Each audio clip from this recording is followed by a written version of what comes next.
We are live now. Good evening, everyone. Call to order a meeting for the Normal Town Council for January 4th, 2021. Please call the roll. Mayor Coos, Here. Mr. McCarthy, Here. Ms. Cummings, Mr. Nord, Here. Ms. Smith, Here. Mrs. Lorenz, Here. Mr. Preston. Here. We'll begin with a Pledge of Allegiance.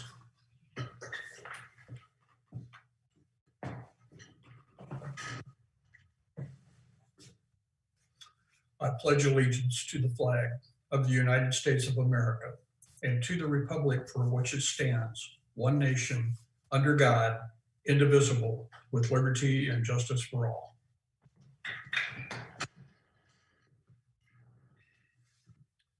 The governor has issued a disaster declaration related to the public health concerns caused by the statewide COVID-19 pandemic. As mayor, I've determined that an in-person meeting is not practical or prudent because of the risk of exposure to the COVID-19 virus stemming from an indoor gathering, and that a remote meeting is in the best interest of the health, safety, and welfare of the council, the staff, and the general public. We have one speaker for public comment tonight. If you would like to bring him in, Mr. Carl Sela.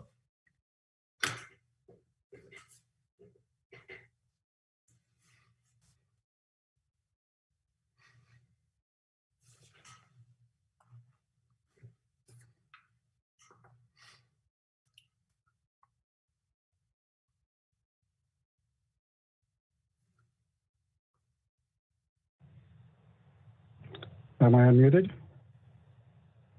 Are you, you're just in by phone, Mr. Sela? Yes, I'm just in by phone today. Yep, you're ready to go. Go right ahead. Okay, thank you so much. I'm Carl Seal, and I'm a normal guy. I've dialed in to ask the council to stop dialing it in and do their jobs. Last meeting, the council voted to continue their support of Pritzker's Destroy Illinois plan, hurting and even destroying small businesses and destroying jobs and lives in the process. Now you're asking those same people to come up with tax money to fund another town want, not need, recycling. Recycling as a general concept is a great thing. I don't know of anyone who opposes recycling altogether, but there's a difference between what sounds good and what is good. And while many people call capitalism evil, one thing it's very good at is helping tell the difference between what is good and what sounds good. If recycling a given item is truly a good thing, somebody will pay you to do it. Aluminum is the poster child for recycling. You can save up your pop cans or beer cans and somebody will pay you for them or pick them up for free because recycling aluminum saves so much energy and thus helps the environment. But the information packet each council member received before this meeting shows that over 70% of our quote unquote recycling is not cost effective and thus uses resources and thus is bad for the environment. If the council cares about normal townspeople in these tough financial times and cares about the environment as well, you should not rubber stamp your proposal to spend more taxpayer money on something that sounds good, and you should instead do something that is good. Instruct the staff to find a more streamlined, cost-effective approach to recycling that will make better use of our tax money in these financially difficult times. Thank you. We move to the omnibus agenda, items considered routine in nature and will be handled by one vote. Unless a council member would like to pull an item for discussion. Let me pull up my participants list here. Ms. Smith. Yes, I would like to pull item D. The resolution authorizing the execution of the agreement with Midwest Fiber Recycling. And Mr. Nord.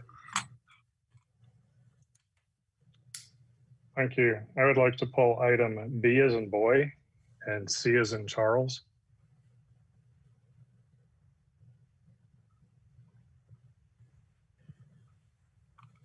Motion for approval? So Second. Items being approved tonight are the approval of the minutes of the regular council meeting of December 21st, 2020. Item B is a report to receive and file town of normal expenditures for payment as of December 30th, 2020. Mr. Nord? Thank you. I so move. Thank you. Mayor Kus, would you like to call the roll on the Oh, I'm omnibus? sorry. Yeah. Since it was one item, I just glossed it over. That's okay. Please call the roll. Mr. McCarthy, Aye. Ms. Cummings, Aye. Mr. Nord, Aye. Ms. Smith, Aye. Mrs. Lorenz, Aye. Mr. Preston, Aye. Mayor Kus. Aye. The minutes are approved. We have a motion to receive and report to receive and file town of normal expenditures for payment from Mr. Nord. Do I have a second? Second. Thank you. Mr. Nord.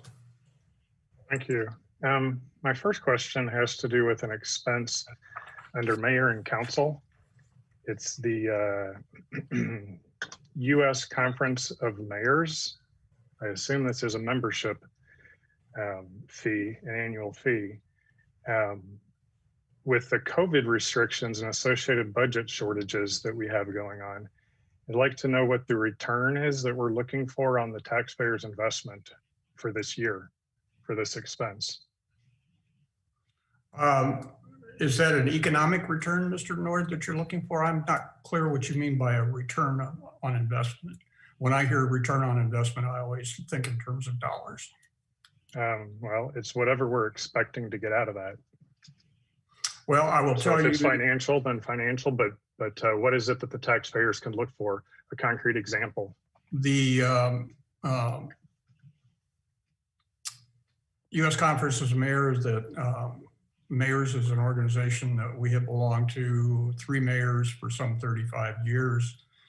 I think you could compare it to National League of Cities, Illinois Municipal League, Chamber of Commerce, your local Rotary Club. It's where like-minded people get together to do things that are better for their constituents that they work with and for the world as a whole. It's true in a COVID world that the annual meetings do not happen, but I can tell you that we meet quite regularly in Zoom meetings and webinars to talk about current issues. A lot of these conversations are about COVID, dealing with restaurants with COVID, how the vaccinations are rolling out. So things like that. It's a very active group. Okay, but do we not have that ability with the other memberships that we're a part of, like the municipal league? I mean, is there something specific that taxpayers will see from this expense? I would refer you to the name of the organization, Mr. Nord. Well, I'm not the one that participates in these. I'm just the one that has to justify to taxpayers when they ask, what Point will of they order. receive from this expense? I Let's need to hold give them that an for- answer. Point of order. I would entertain not a motion tonight because we can't do that, but if the council would like to rescind our membership in the U.S. Conference of Mayors, you certainly have the right. There are communities that do that. So I would expect to hear from 4 council members that you would like to rescind our membership in the U.S. Conference of Mayors. Not tonight. You can email me.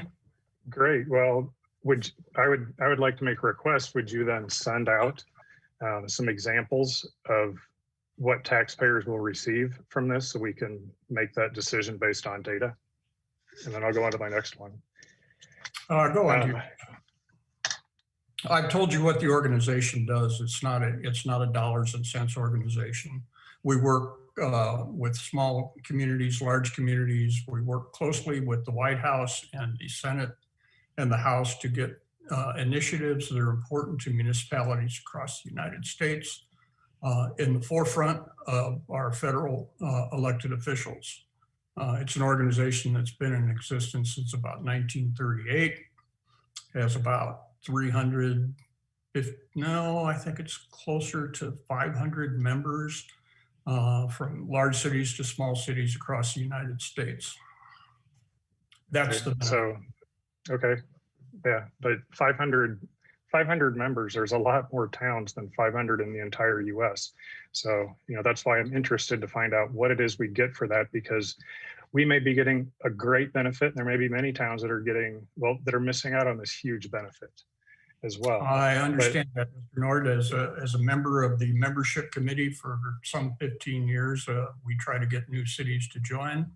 Some cities are small, too small to join U.S. Conference of Mayors. Some choose not to. It's not an organization that everybody joins. So, okay, I mean, I'm anxious to see what it is you send out, but I'm ready to move on to the next one. We don't have to. Well, again, occupy the time. Mr. Nord, I'm going to take your comment tonight as your desire to terminate our membership in U.S. Conference of Mayors. So if you have 3 colleagues who want to join you in that, I'll wait to hear from them. Well, you're putting words in my mouth. That's not what I said. I want to know what it is we're going to get so I can make an educated decision, not simply rubber stamp because we've done it before in the past. Actually, we have not done it in the past, Mr. Nord, and I take offense at that comment. This is the first year we've paid into the U.S. Conference of Mayors. I take offense to your insinuation that we rubber stamp our actions. Well, that's why I'm asking for the data, so that way we're not. And I know what it is I'm voting upon, or even saying no to, because I don't know if this is bad or good without knowing what it is we're expecting to receive. I understand that. It's an organization of American mayors, and I've told you what they do and what our purpose is. You can go to their website. I think Ms. Reese sent you their website information and do some research yourself. Since you seem to not accept my explanation of what the conference does, there's a wealth of information on their website that would tell you exactly what they do in great detail if you choose to do that. Okay. Well, what's an example of how we've benefited that the taxpayers will have seen? Is it the order to ban indoor dining? Is that one thing that we got from this membership? I think it's time for you to I think it's time for you to move on to your next item, Mr. Nord. Okay, I agree.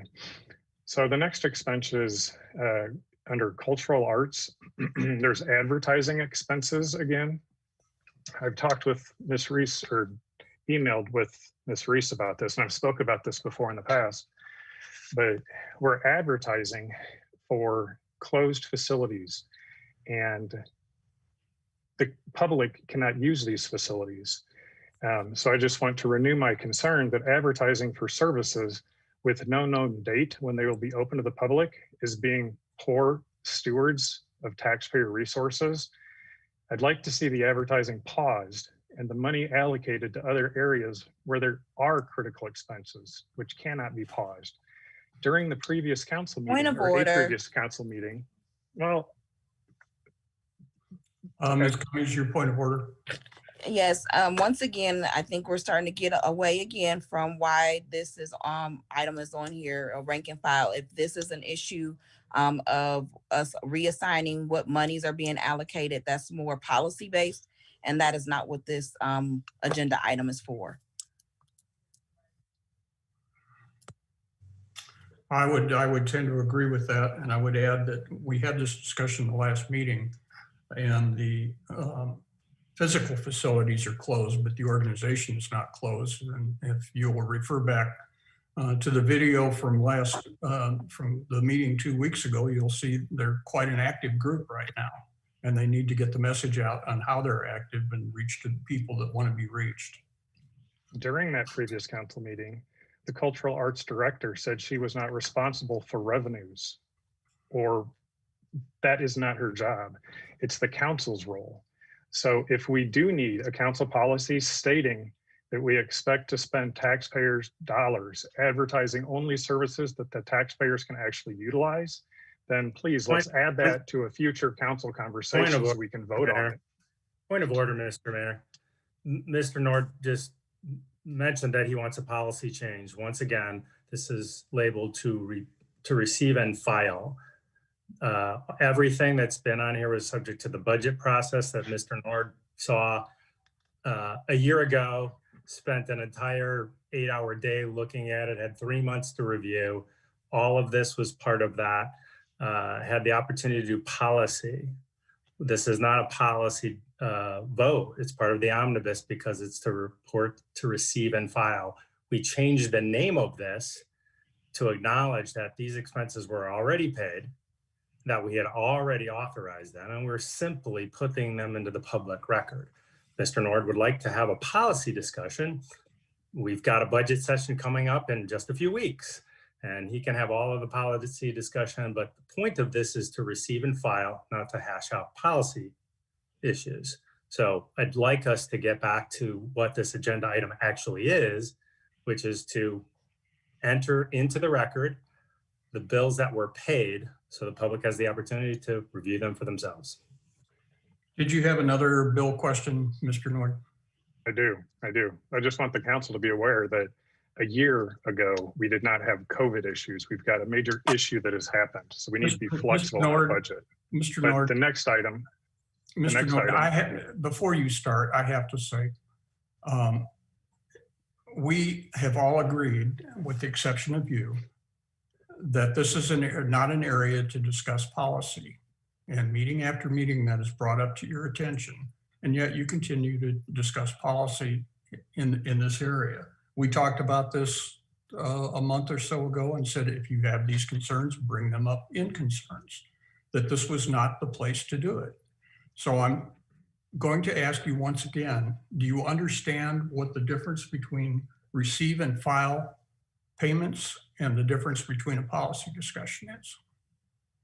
And I'm pointing out that we should have a policy discussion. Agreed. And Mr. McCarthy acknowledged that just a moment ago. But this Okay, then I would like to see a policy discussion in the future. You're going to see one at the budget.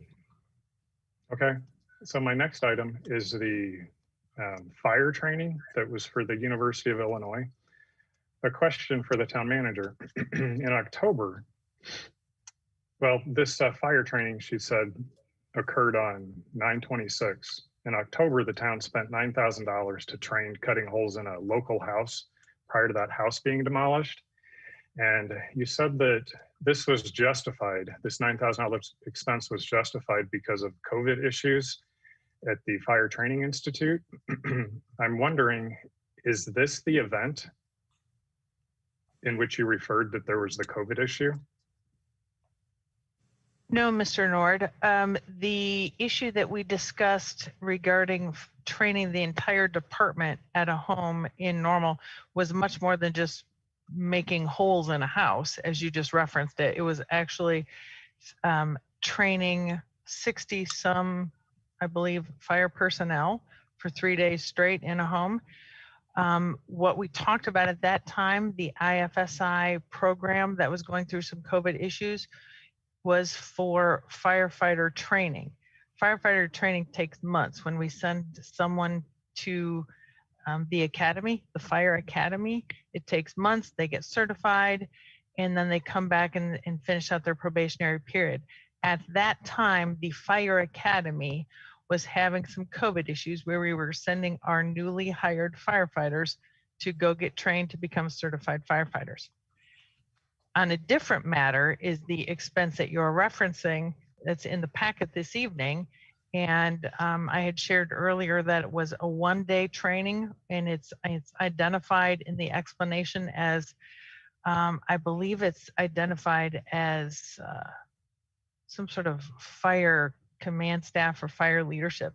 So 2 individuals went to the University of Illinois Institute for 1 day in September.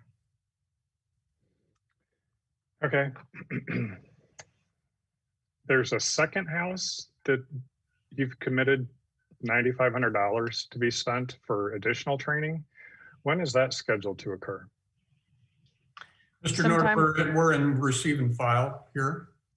You could ask Ms. Reese offline or bring that up in concerns. Okay. The capital investment fund, there was an underview pass review fee. I asked for a digital copy of the package so we can see what it is we're having reviewed, because I wasn't aware that we've actually approved a design for the underpass or even the underpass at all. What is the status of that underpass? I mean, have the designs been completed now?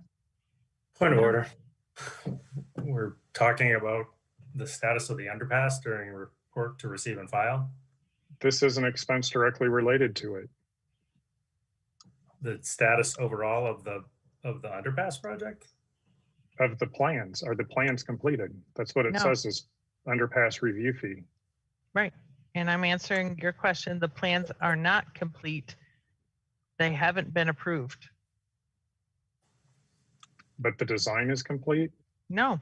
No. Okay, would you please email me the design pack or the full package that was sent? Yes, when you asked for that earlier today, Mr. Nord, I indicated that I would get that email. I would email information out to you. Clearly, I didn't have an opportunity to get that done before this council meeting, but per my conversation earlier with you, I will do that. I'll Okay. share with you whatever we have to share. I'd like the full packet that was shared with that was reviewed or sent off for review. Going on to the next item, the water capital investment. There's a generator that we had replaced.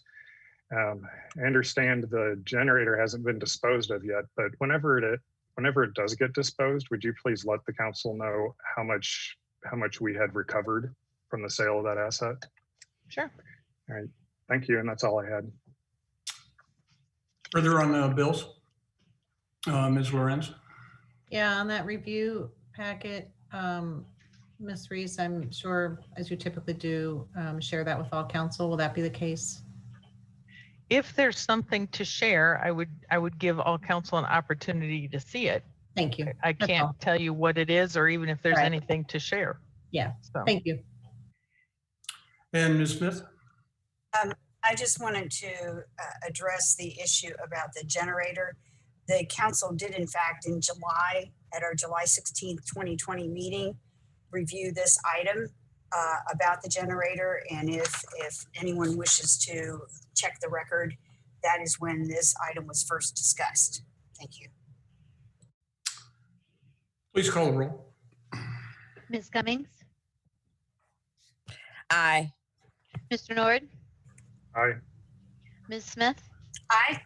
Mrs. Lorenz, Hi. Mr. Preston, Aye. Mr. McCarthy, Aye. Mayor Kus.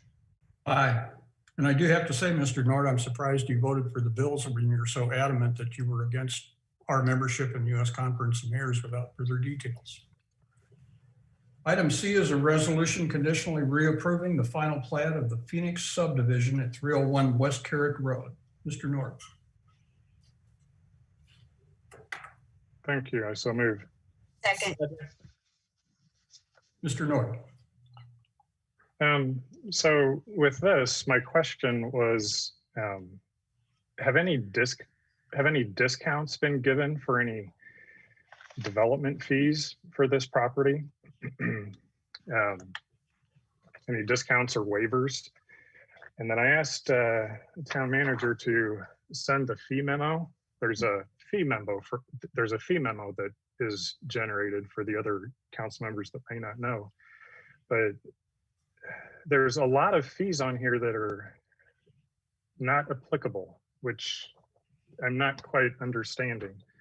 Ms. Reese, have any fees been waived? No, Mr. Nord, I will certainly refer council back to the action you took in June to authorize this development agreement. It is the same, it's the execution and implementation of the agreement council adopted at your June 1st meeting. I believe we addressed the same issues there. There are no exceptions, no fee waivers, etc. It's the same project. So in regard to fees that you think are not applicable, I've got both Ms. Davison and Mr. Trummel on this call, and they can address any questions you might have about that. Sure. Well, one is the stormwater tap-on fee. It says not applicable, not in a tap-on area. Can you explain how this is not in a stormwater management fee area? Yes, I can do that, Mr. Nord. So there are very few areas in town that are in a stormwater tap-on area. It's very specific. There's a map. They are just simply not in one of those areas. The same is true of sanitary tap-on, although the sanitary tap-on areas are a lot bigger. There just aren't very many stormwater tap-on areas in town, but that doesn't, there are other stormwater related fees, but the tap-on area is very specific. So will they be charged a stormwater fee, just like everybody Yes. gets on their Yes. on their monthly bill? Yeah. Mhm. Yes. Okay. Sanitary sewer tap on. This is in the Benward tax district. How are they not in a sanitary sewer tap on fee? Are they connecting to our sewer? They are. The connection fee to Benward is a separate fee. It's not on our development memo. It's a sanitary tap-on fee recaptures an investment that the public has already made in the sewer system. And then the map is drawn to show what area is covered by that sewer improvement. This property just doesn't fall within a sanitary tap-on area. But do they connect to a trunk? Oh, Yes. yeah. Yes. Which trunk do they connect to? I could not tell you off the top of my head. Okay, because they're in the Benward tax district, and I assume Benward's only going to have a tax district if they're actually going to be processing stuff coming through the sewer that connects there. We've got a whole slew of trunk sewers, and there's like the North Linden trunk sewer. There's the North Pound Road sanitary sewer, or I don't know where the Warehouse Road is one, but all these are listed. How is it we have a trunk sewer and people can connect to it without paying the actual development fee to put that trunk in the ground? I mean, this seems like a huge oversight. Well, that the map wasn't updated for that. Well, the sewer map was created when these improvements were made, which in general is many years ago, and they were designed by the engineers to cover a certain area, and they're approved by ordinance. So this area, it doesn't fall within one of those areas. Well, how can they connect to a city, a taxpayer paid for trunk sewer without paying the actual development fee? I mean, that seems like there was an error somewhere, and taxpayers are now paying for a trunk sewer to be installed for someone that doesn't have to pay their fair share. Not everywhere in town is within a tap-on area. There are just areas that are not, and everyone is connecting to the sewer system. So this isn't the only property in town, and it's not a mistake. It's just the way the system was designed. Well, this is a newer property. I mean, this property was, I mean, we all probably remember when this property was just cornfield, and how this happened is surprising to me that they could possibly develop, because this is going to open up a lot of eyes in the development community that you can build and not pay these fees, because these are expensive fees normally. And that's why I question this. Then there's the water main improvement. I don't see a water main improvement cost or anything for connecting to town water. Is that formula, does it not apply for this? We listed the tap-on fee itself, the system development fee for the water department. They've already collected that, so that is reflected on the memo. That's the connection fee, right? That's not the water main improvement cost formula. That's section 7.9-3, which is a different thing from the actual connection fee. Yeah, the development fee memo does not capture every possible fee that anyone pays at all. It's just the fees that are listed on there.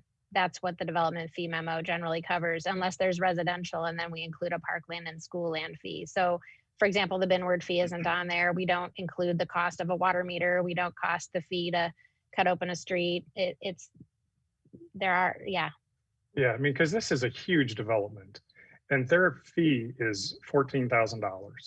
I know developments that have been much smaller, but their development fees were upwards of $60,000 whenever this memo was brought out. And this is such a different amount that if we are offering a discount, we have to disclose that to the public. Now, who is accountable if these fees are wrong?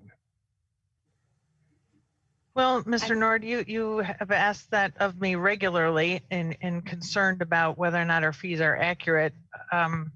If for some reason we made an error in our fee calculation, we would communicate that with the developer and try to find resolution. I do want to indicate that a couple of things. You've referenced Binward a couple of times, just to be clear, so all council can remember. The Binward charges, the development fee associated with joining the Bloomington Normal Water Reclamation District is between Binward and the developer. The town does not participate in the calculation of that. And then, as Ms. Davison mentioned, we have a number of areas where the town invested in infrastructure many years ago. And I can't tell you now without doing some research on why the town did not implement a fee associated with that, a development fee and a tap-on fee. But in this area, as Ms. Davison mentioned, there isn't one. The town has installed the sewer and water mains are installed. So what this fee memo is that you're referencing is the cost to the developer to access those mains. So who is it that's accountable if a mistake shows up, years later after the property has sold? Is it going to the property owner, whoever owns it, say 10 years from now? Or does the town take responsibility for paying for any of the errors? Mr. Nord, about all I can tell you is that I guess we'd have to figure out what the error was and why the error occurred and then try to find some resolution. We're talking about a what if scenario years from now. I can't really Well, this has that. happened in the past. So that's why this is absolutely critical to ask this now before we get into the same spot. I don't know that it's apples to apples, but Mr. Day might be able to reference that. I think the situation that we're talking about in terms of the historical look back is there was an error with a previous owner, and that property was allowed to access town infrastructure without a fee being paid, and the town did try to work out with you, the new owner, on getting the appropriate fee paid. So, I don't know that it's appropriate to go back in and talk about historical. Well, I'm not talking about mine. I'm saying this is $14,000 for a huge property and a huge project. And, we've got other developments that have come before us since that their fees are much, much more than this. We've got, there's just a handful of them that have come, and this is a lot. But I think that this should probably be tabled for it to be reviewed, because if this goes through and it comes out that we're treating one developer differently than others, then we're not being equitable and fair, and we may be opening the town up to some possible discrimination litigation, because this is a huge development. It's only $14,000. It doesn't say that anything else has been paid, and you've got lots of developments that go on all over the town, and every developer is going to look to this and say, hey, why did this get such better treatment than I'm getting? And that is my worry. Well, I guess I conversely suggest that maybe this is go ahead. I'm sorry. You hold that, and Mr. Nord, you've exceeded your 10 minutes, and we'll come back to you with an answer on that question after other council members have had time to speak. Ms. Smith.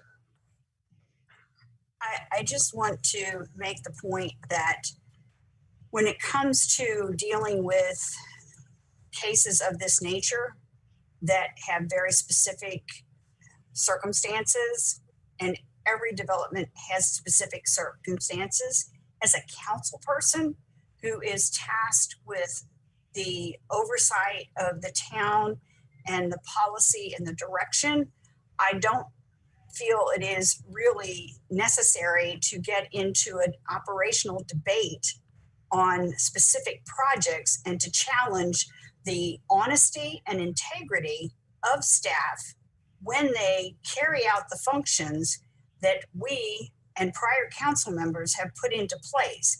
To make aspersions that such a thing is happening, I find that to be problematic, rather than the fact that this particular project went before professional town staff to get services to their construction, which we as a council were in full support of, because they took over an incomplete project that is now being completed, generating construction jobs.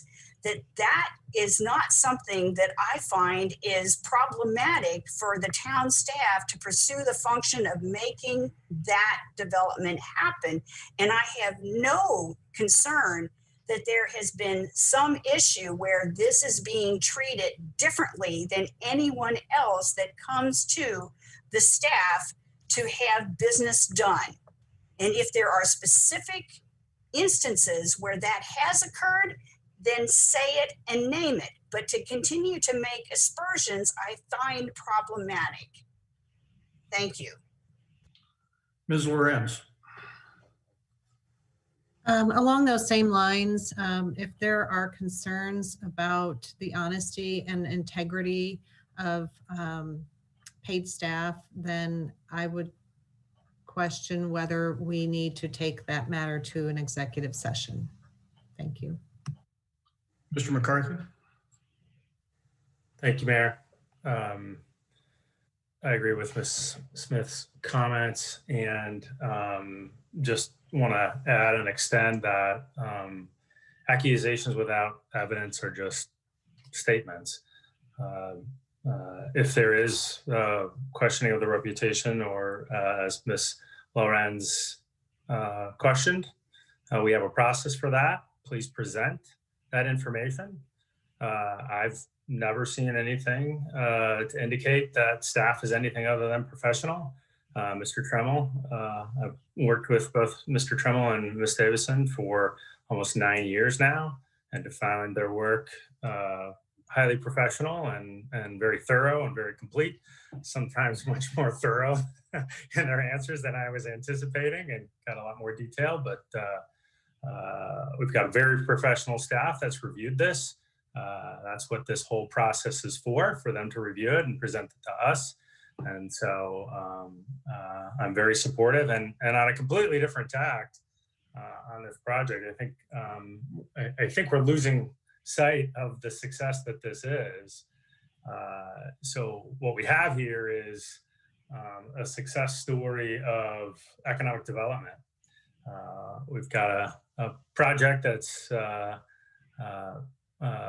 helping another economic development engine that's going on in our community thrive and be successful. And I think it's fantastic to get outside investors to come into our community and invest millions of dollars in economic development, and that our staff has been able to be savvy and successful in those endeavors to create new construction jobs, to take a blighted property and make it a productive asset in our community. This is nothing but commendable work by the Town of Normal staff and the economic development professionals over at the EDC as well for their hands in this. So I think we're missing the main story here, which is a successful economic development project. And even better, it's helping out Rivian Automotive move down the road and get closer to their project. And this is just another example of how, a demonstrated example of how investments and commitments made by Rivian Automotive is having a ripple effect of economic development in our community. And I think it's a success story, and I'm super in favor, and thanks staff for your professional work. Further discussion on this item? Please call the roll. Mr. Mayor, you were going to come back to me so I could finish. Oh, you didn't raise your hand. I'm sorry, Mr. Nord. Mr. Nord. Okay. A question for staff. What is the trunk sewer that they are connecting to? Mr. Nord, I can't identify the name of the trunk sewer. We can find that information on a map for you and let you know what the closest, but it's, you know, I'm sure Public Works can identify the actual name of that sewer, but it's not in a tap area. Okay, and it was a property that was actually annexed into the town after North Town and some of the other tap maps were created. And so, and again, they've got a service that goes into an existing older sewer along North Town Road. But again, we've double, triple, quadruple checked the maps to make sure we're not missing anything, and we'll do that again. But again, as per this agreement, there are no fee waivers or no discounts. And with the annexation agreement and pre-annexation agreement, everything that was previously agreed to has been paid? That they'd be responsible for, yes.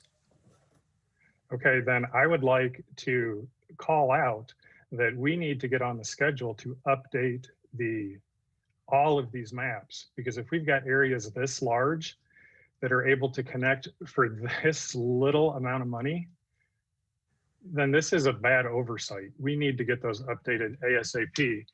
And the developers that own those properties, they need to realize the huge financial benefit they have if they develop before the map's updated, because they'll waive, potentially hundreds of thousands of dollars of fees. And I still question how this is possible. And I understand giving incentives to businesses if it's necessary and if it's beneficial to the community, but that's a decision that the council has to approve. We can't have staff saying, well, I'm not even saying that this is what's going on, but staff are not authorized to give economic incentives. Those have to be made public and come before the council to be approved. Mr. Nord, if I could respond, what is the package, the development package for this particular developer? Council did approve it. It came to you on June 1st. The development agreement identifies the developer's obligations and the town's obligations. This meets their obligations. I would suggest that the fact that there is no sewer tap-on fee in this area is not an oversight. You've indicated a couple of times in your statements that it was an oversight. I would suggest it was not an oversight. Council the elected body authorizes tap-on fees and takes actions in the past on that. I guess your statement is that you think this particular developer or this business, that their fees aren't high enough. This seems like, I'm saying equitable. And when this came before us before, I did ask if we were going to be waiving any fees. Mr. And none of those had even come up yet. The fee waiver wasn't even developed. Not allowing staff to answer. He's talking right over staff. I'm going to call for some respect here and professional decorum. Well, We're asking then questions. Please allow staff time. to answer the questions. Go ahead. thank you. All right, thank you. Mr. Nord, it was an accurate statement to tell you the fees have not been waived. There are not fees associated with this property. The only relevant fees are what have been identified in the development agreement. So I guess one could flip it and say this is an exceptionally wonderful economic development opportunity for the community. And if other property owners find this of interest, this could certainly spur more development. This is good for the community to have a developer spend I think over $10 million on this property. Sure, and as I said before, I'm not questioning whether we should give an economic incentive or not. I'm saying that that is something that needs to be brought before council, because as staff has said in the past, it's not in their job description to approve economic incentives or to make economic benefit decisions. That's the job of the council. Mr. Mayor, we should be looking at things that are equitable. And this is just so, the disparity in costs is really what prompted my attention to it. Mr. Nord, I think Mr. Trummel wanted to add some additional information to my comments. Maybe it'll help clarify something a little bit, maybe not, I don't know. I guess what I would say is this project basically ran a sewer service to an existing previously installed sewer that was put in by a private developer, probably back in the late 60s, early 70s. And then maybe a distinction here is when we create tap-on maps for stormwater or sanitary or for water, that is where the town of Normal itself has gone out in front of development and installed infrastructure with the anticipation that as development occurs, we will recoup our fees. But in this particular case, this project basically was making use of a sewer that was installed by a private developer 40 or 50 years ago. And I think that maybe that helps, maybe it doesn't, but that is the distinction between where you actually pay a tap-on fee and where you don't. Well, what is the name of that sewer? I don't know. We'll investigate that and follow up with you on that. Okay, because there's a list of all these trunk sewers, and I'm looking at it right now. It's got the dollar amount per acre that should be charged. But again, those are sewer systems that the town took the initiative to install in front of development with the understanding we would collect money back as development occurred. That's why they're named. Call for question. Well, I understand, and I've been involved in Bloomington extending trunk sewers into brand new areas. So I'm familiar with the way that the process works. We have a elsewhere. motion to call the question. Is there a second? I second. Second. Please call the roll on the motion to call the question. Mr. Nord, Aye. Ms. Smith, Aye. Mrs. Lorenz, Aye. Mr. Preston, Aye. Mr. McCarthy, Aye. Ms. Cummings, Aye. Mayor Kus. Aye. The call the question is approved. Please call the roll on the overarching resolution. Ms. Smith, Aye. Mrs. Lorenz, Aye. Mr. Preston, Aye. Mr. McCarthy, Aye. Ms. Cummings, Aye. Mr. Nord, No. Mayor Kus. Aye. The resolution is approved. Mr. McCarthy, would you lower your hand? We're going into another round here. Item D is a resolution authorizing the execution of an agreement with Midwest Fiber Recycling for the operation of a drop box recycling program and authorizing a proposed budget adjustment. Ms. Smith? So moved. Second. Thank you. Ms. Smith? Several points on this. I did see in the packet information that in response to Mr. Nord's previous concerns, there was a call for a competitive bid that was put out by RFP, but there was no response other than from the existing vendor. How long was that RFP outstanding, please? Ms. Smith, I will introduce this and indicate that prior to issuing the RFP, the town worked closely with Ecology Action Center Executive Director Michael Brown on this matter and asked him to make contact with businesses to see if there was an interest. So we knew going forward what to expect.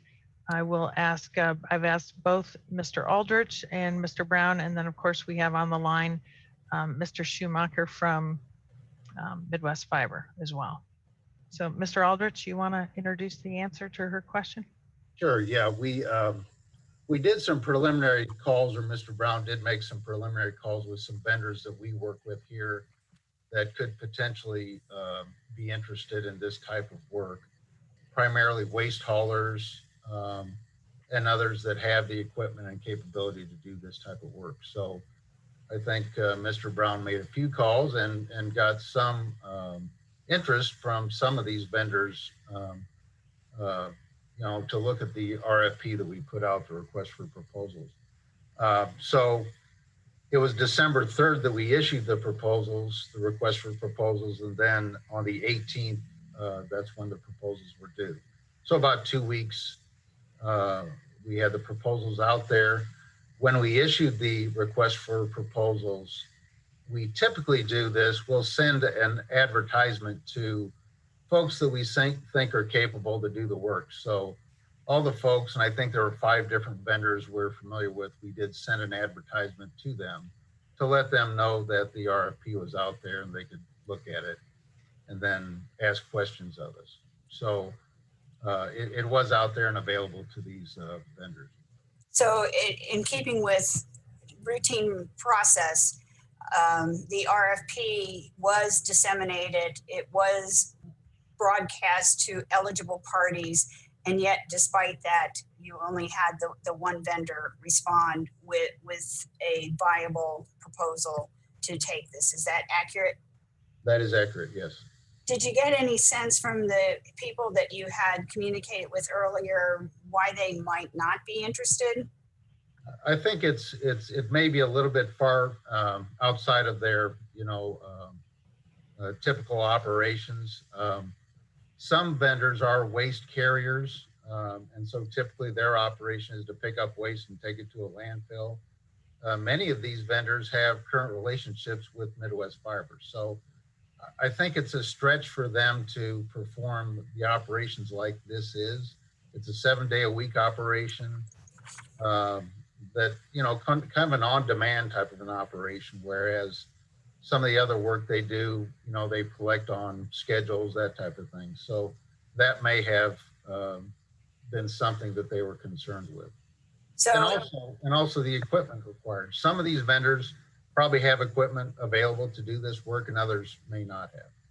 So this response came from a local vendor who already had the contract, currently employs 80 to 100 employees in our local area. And so this made more sense for them to continue with the contract, and others who might have come from outside the area and not be local vendors took a pass on it. And is that correct? I would say most of the vendors we contacted would be considered local vendors. They all do business in this area. And again, they could have, we may have expected some joint types of contracts as well, where they would do the collection and then Midwest Fiber would do the process, and we didn't see anything like that either. And then the other point you mentioned about the equipment, in the past, it's come up as a subject of contention that when the town of Normal went out of the business of doing its own recycling, there was a transfer of some assets to Midwest Fiber for them to continue. And in my inquiries to the staff today, it was noted that the town did not pay for collection services for the first 2 years of the contract. So there was some kind of like-kind exchange for that transfer equipment. Is that accurate? So yeah, there was a 2-year contract approved by council where the town quit collecting, the drop boxes. We typically kind of signed off on that program, and then Midwest Fiber took over everything, including the collection and the processing. So Midwest Fiber took one of our trucks by license, one of our roll-off container trucks, and used that for the collection. They also acquired 15 of our dumpsters or containers to use in the program. So that equipment by the agreement is now under the ownership of Midwest Fiber. 1 container truck and 15 containers. But for the first 2 years of the contract, Normal did not pay for the Midwest Fiber services. Is that correct? That's correct. There was no exchange of money. Yes. Okay. So while there was an equipment transfer, there was also a revenue recovery in the fact that the fees were not paid by the town of Normal for those first 2 years after the equipment was transferred. I just wanted that to be on the record. And one of the things that the earlier citizen commented about this recycling being a luxury. If we did not have recycling and these goods went into our landfill, how much more quickly, do you have an estimate of when our landfills might be exhausted, creating an additional expense for the town? That's tough to estimate. Maybe Mr. Brown knows that, but right now, most of our materials go to a transfer station here in the community, and they're trucked other places, most likely to Pontiac landfill. I don't know, Mr. Brown, do you have an estimate of landfill capacity? Yes, and so the McLean County landfill reached capacity about 2 years ago. Since then, we are exporting our waste outside of the county. At this point, yes, it's all going to the Livingston County landfill. which has 19.6 years of capacity left, according to the Illinois EPA. In our region in general, we have an average about 28 years of capacity left. And so these are, yes, relevant factors that we do need to consider. That's the further we need to ship our waste away, it is going to cost us more fuel, labor, transportation, and such. And so the point being, from my perspective, that recycling is really one of the only mechanisms we have as kind of a cost control over these waste fees. And I don't know whether Mr. Aldridge, Mr. Brown, or Mr. Shoemaker might be able to answer the question, but would someone have an estimate of the equivalent amount of trash going into recycling because we have this service in place? This program, the Dropbox program, I believe is about 1,400 tons per year. And that's just through our Dropbox program. And we're still compiling numbers for 2019, but we know that 2019 over 2018 was an increase in the Dropbox program. And I believe 2020 will see an increase in the Dropbox program as well. So again, it's still a very viable program. And if you, Mr. Shoemaker, can explain where these materials go. So they're not going, you know, a small percentage of these materials that are dirty will go to landfill, but most of them do get recycled into other materials. So I think that's the great story. They're not going into landfill. I just know that when I was asking about having the drop boxes, a citizen reminded me that they choose not to have the recycling, the curbside recycling, because it is part of their routine to get exercise, to walk to the Dropbox site. And so I know that there is an interest by local citizens to retain those drop boxes. And trust me, I did not want to upset her. And that's all I had. Thank you. Ms. Lorenz. I have a couple of questions about the packet and also the contract that follows the write-up. So the new base rate monthly fee will be $12,880. When I do the math times 12 months, that comes up to like 150 some thousand. But yet there's discussion in the packet about it being I think like 195,000. So I'm wondering what the difference there is that I'm not adding up. So there's really two components to the fees. One is the collection fee, and that is the $12,880. So that pays to labor, equipment, materials, equipment replacement, all those type of operational fees that go into the collection process. So actually picking up the Dropbox containers and then bringing them to Midwest Fiber on a daily basis, 7 days a week. The other fee included is the processing fee. And this is similar to what we pay for our curbside recycling. So, you know, as in on the curbside program, the town picks up the recycling, takes to Midwest Fiber, and then there's a processing fee. So the second component is purely the processing fee for all the different types of materials that are dropped off at the drop-off sites. So Midwest Fiber has proposed a fee for each of the three major types of recyclables. It's paper, it's cardboard, and then containers. So there's a fee that they have given us that is their cost to process the materials.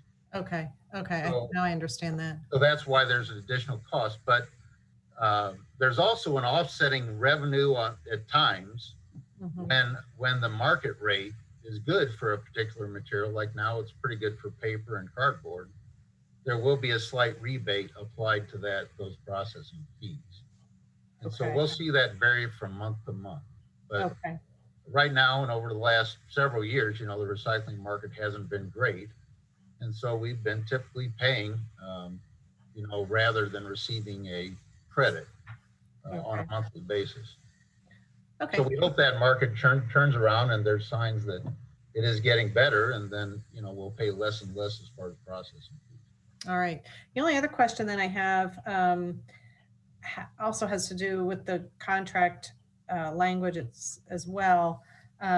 Nowhere did I see in it that it said that the termination was possible if the IGA is not approved. Now that was included in the packet report, or the write-up. And I'm just wondering if that's a big deal, that should that language be in the contract, or was there a reason that it was not specifically included in the contract? It is in the contract, Mrs. Lorenz. If you look at section 13.2.2 on page 5, it authorizes the town to terminate the contract if the town, city, and county have failed to execute the intergovernmental agreement. Could you say that again, Mr. Day? 13.2.2. 13.2.2. Mm-hmm. Okay. I was looking under termination. That's why I didn't see it. I knew I was going over. That's why I asked the question. All right. I think that's all I have for now. Thank you. Mr. Preston. Thanks, Mayor. Starting with a couple questions for staff. So our initial second amendment that council approved back on April 20th of this past year set forth a 6-month continuation with the general terms of our contract with Midwest Fiber, but at a set monthly charge to the town of $7,500 a month. And November 2nd, then we extended that through the end of the year with the mindset of utilizing that time to coordinate or negotiate with both the city and the county for a potential intergovernmental agreement on cost sharing with this. And I'm wondering why, if there's been a specific holdup, or why that conversation with both the city and the county has not been able to come to some resolution to this point, and especially with the thought that was, as I understood it at the time and still do, that was the primary motive and the primary focus for why we even passed that last extension in the first place, was to allow for that process to kind of solidify. So is there a specific reason staff-wide that it doesn't seem like we've been able to make enough headway to kind of wrap that IGA conversation up with the city and the county? Thank you, Mr. Preston. I'll respond. Certainly the conversations have taken place. The document is still being finalized. I think in concept, all 3 government entities are in agreement. Now it's just a matter of putting it into language. And I guess I don't want to offer any excuses other than to say it took a little bit longer, perhaps through the holidays, perhaps with some absences and the like, but we're very close. And as I shared with council in a prior communication, I fully expect that we'll have an intergovernmental agreement presented to you very soon. And in the meantime, we have presented this contract to council tonight so we can continue to provide the service. If the intergovernmental agreement between the city, county, and town is not entered into, then we can terminate this contract with Midwest Fiber. If the intergovernmental agreement is executed by the 3 entities, then the town would continue to pay the cost of the monthly program and simply invoice the city and county once per year. Okay. Do we have any data to suggest what roughly percentage of users of the Dropbox are normal residents versus Bloomington residents versus county? Yes. Would you be willing to I'm punting that. I think Mr. Brown's got an answer for you. I think that's being punted to me. And so, yes, the Ecology Action Center, as the solid waste agency, has been doing user surveys for a number of years at the drop boxes. And so the I don't know if this, I don't believe this is in the packet, but I think this has been provided before. And if not, I'm happy to share this. We do have user data from the past couple surveys, the past couple years we've done this, showing that Bloomington users make up about 33%, normal users about 37%, and then other users being the rest. And so it's not exactly symmetrical amongst the three parties. And actually, even in that other users, and I do have a breakdown by municipality, there is even non-McLean County residents using the program, although they are in the minority, but there are residents coming from outside McLean County to Walmart to shop that are then using the drop box there. And so, but it is more or less evenly divided between Bloomington Normal and McLean County. And really the reason being is that a lot of the smaller municipalities do not have reliable services. And even within Bloomington and Normal, there's still a number of residents that do not have curbside service or do not choose to use it for exercise or for other reasons. Okay, thanks for that. So I guess the way I look at this, the way I look at the situation where it is now, if, as Ms. Reese suggested, if we feel like we are close with an IGA with both the city and the county, and if the data would suggest that usage is relatively evenly split amongst, a third, give or take, a handful of percentage points each way. But if we're close to getting an IGA done to share the cost on this, I would much rather see us in a situation where we are continuing with the arrangement as has been extended up to this point, and like the extension we passed on November 2nd, where it stays at the $7,500 range rather than signing an entirely new 3-year agreement at $12,880 a month without that IGA done. I know we have the out clause with the IGA, but at the same time, if we're close in these negotiations, continuing, it makes sense to me, continuing with the agreement as we have been up until the point that the town of Normal has been able to execute an intergovernmental agreement to share the cost with our city and county partners. I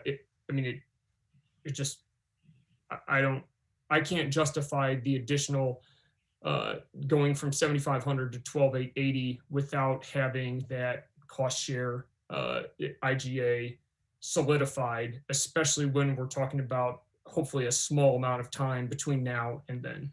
So I don't know, I guess question for staff, I don't know if there is an appropriate way in which I can offer an amendment to try and, package what I'm suggesting, or if that would be something that is not able to be an amendment at all, because of course it would require staff to have conversation again with Midwest. So Mr. Preston, you have insight on an amendment. I think it's up to you to make the amendment that you feel is appropriate on this. And I will say that you are correct. This could restart the whole negotiation process again. And Ms. Reese, I think you were going to chime in on timing here. Right. Prior to Mr. Preston making an amendment, I guess I would point out the agreement is based on the proposal received in the open RFP process. So what council would be asking us is to go back and renegotiate, or perhaps you're suggesting that Midwest Fiber continue to move forward with their 2020 rates. And at the time that we adopt an intergovernmental agreement, their 2021 rates are retroactive. I'm not exactly sure how we would navigate a change in their monthly pricing, because this is based on the proposal that they submitted. Okay. I guess I don't know how to word it either. If there is a way, in my mind, this goes back to, all right, Midwest Fiber submitted a proposal to us at the end of October. We've known that this is something that, the time was ticking on and was coming down the pipe since April when we passed the second amendment. And yet we're still now looking at an entirely new 3-year contract where we're increasing the price from 7,500 to 12,880, and we haven't been able to execute the IGA with the city and the county. So Mr. Preston, we understand what you're getting at in terms of the amendment, but it's your amendment, so you're going to have to make the statement. I don't know what the amendment is right now, but I will think through the wording and potentially come back with the amendment at my second time around on conversation. Thanks. And Mr. Nord, I'm going to caution you to not raise the issue of the transfer of equipment to Midwest Fiber. That item has been brought up multiple times and has been answered multiple times, so I'm cautioning you not to bring that issue up again. Thank you. For Mr. Preston, another point that might help you with your amendment is if we're going to be doing an intergovernmental agreement with the county and the city of Bloomington, I think it would be easier for that agreement to get passed if it was flexible enough that these other members could choose locations. If we pass this agreement as written, we kind of solidify that these locations need to be where they're stated in the contract. So that might make it more difficult for an IGA to pass. So I do like where you're going with the amendment as well. I don't know how to write it. I just wanted to say that that's another point to help justify where you're coming from. So I looked back at March 1st, or I guess the March council packet in 2018, when the council at the time decided to change the recycling service, the drop box locations.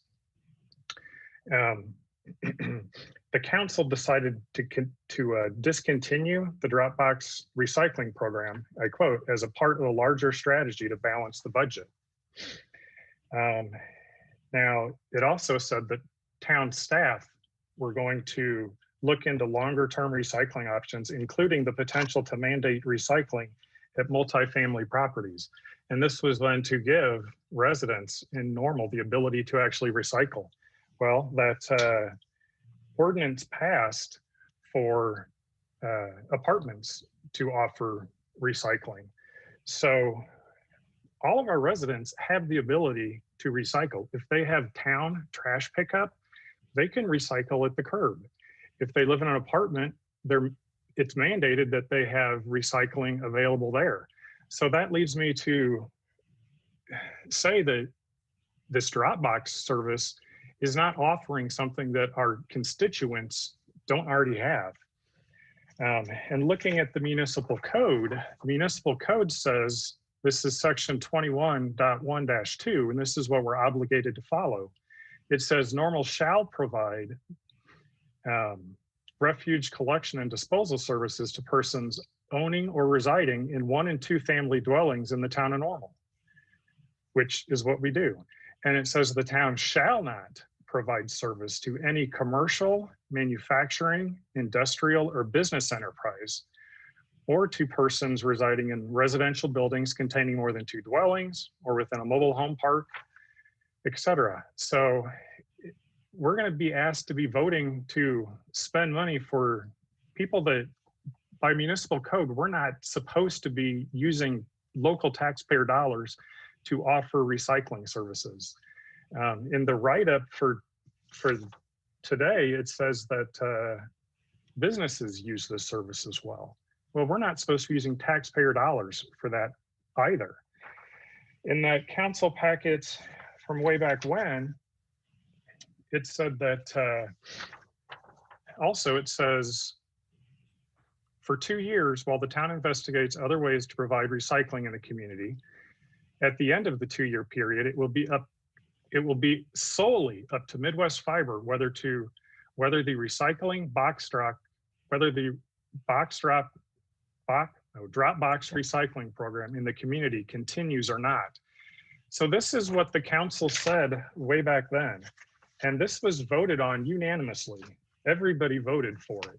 And everybody up there except for Ms. Smith and myself voted for this, and we're a part of that council. There was a couple comments that were made that same night, And this should be a memorable night for everyone, because this was the same night that we voted, or you voted to extend the town manager position to Ms. Reese.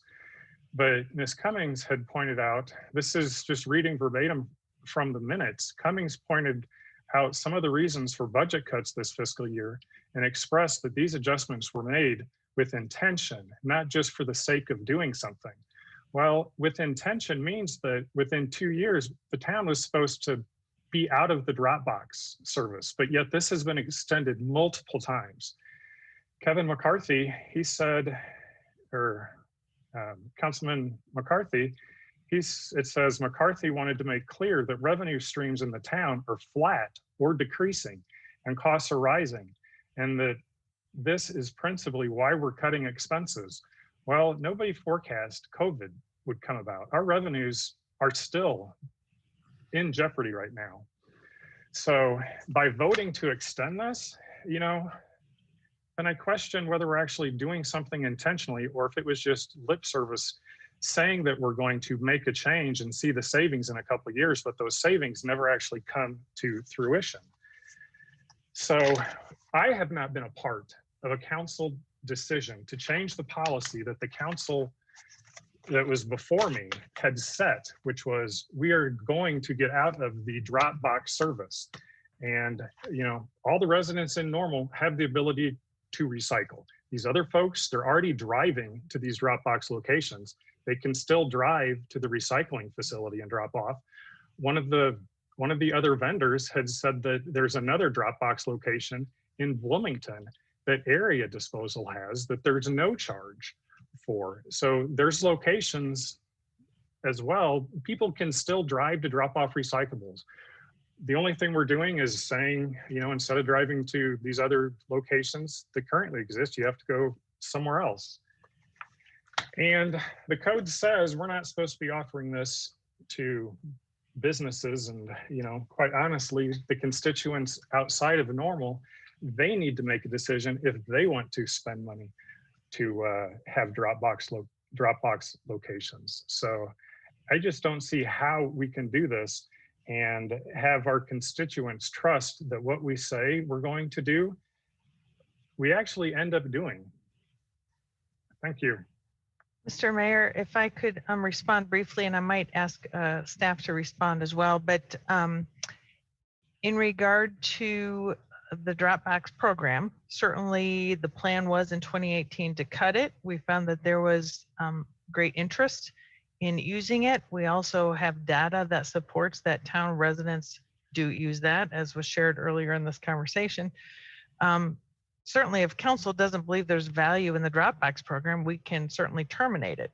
But I do want to point out that we have to this point believed that there was value, which is why it was extended a couple of times this year. And we are very close to having an intergovernmental agreement to address some of these issues.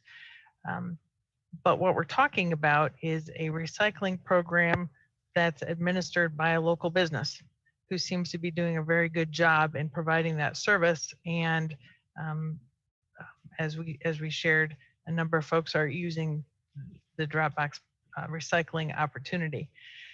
In regard to the town code and its prohibition for the municipality to serve businesses, I believe that reference is specifically linked to solid waste refuse collection. We don't provide solid waste collection to businesses or multiple family properties. I believe that that is what the code is referencing. I also believe that there's a difference between solid waste collection and the recycling materials, but would defer to Mr. Aldrich or Mr. Brown to clarify that.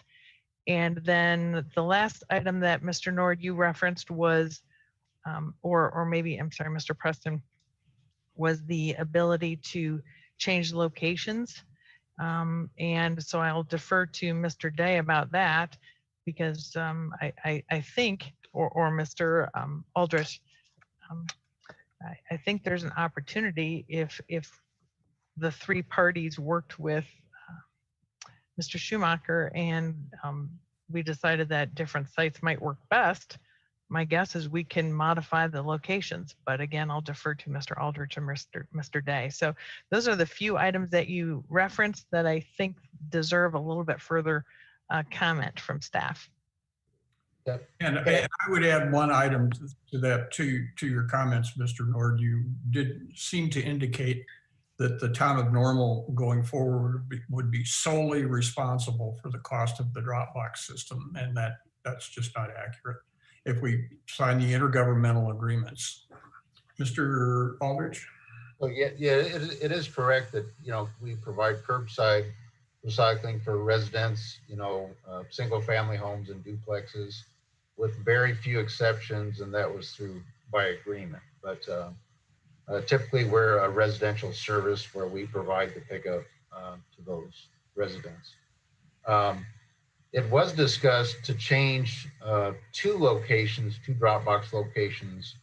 It was discussed with Bloomington and the county, and there was favorable discussion on that if the locations were approved by Midwest Fiber. So we have, a couple of locations that don't perform that well, as compared to like a Walmart. Walmart's our big one.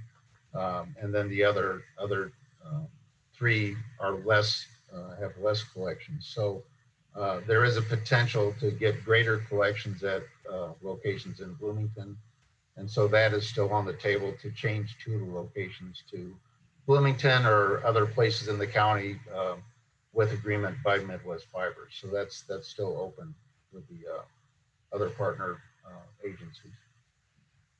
Thank you. If I can jump in on just a couple of those questions. I'm going to ask that you hold that. We've exceeded the 10 minutes allotted to this one. We'll come back if Mr. Nord wants to continue that discussion. Ms. Smith? Thank you. And for clarification, Ms. Lorenz mentioned, and Mr. Preston finds it difficult to accept this contract with the fee change. The total amount that is in the contract, would that then be split three ways? So if we're talking about the 7,500 to the 12,800, are we talking about going from 7,500 a month that only Normal is paying to the larger fee that would be divided three ways? That's correct. Yeah, it would be the larger fee would be divided three ways. So once the intergovernmental agreement is reached, we actually would have a reduced fee for the town of Normal. Is that correct? That's correct, yes. Okay. Thank you. Mr. McCarthy?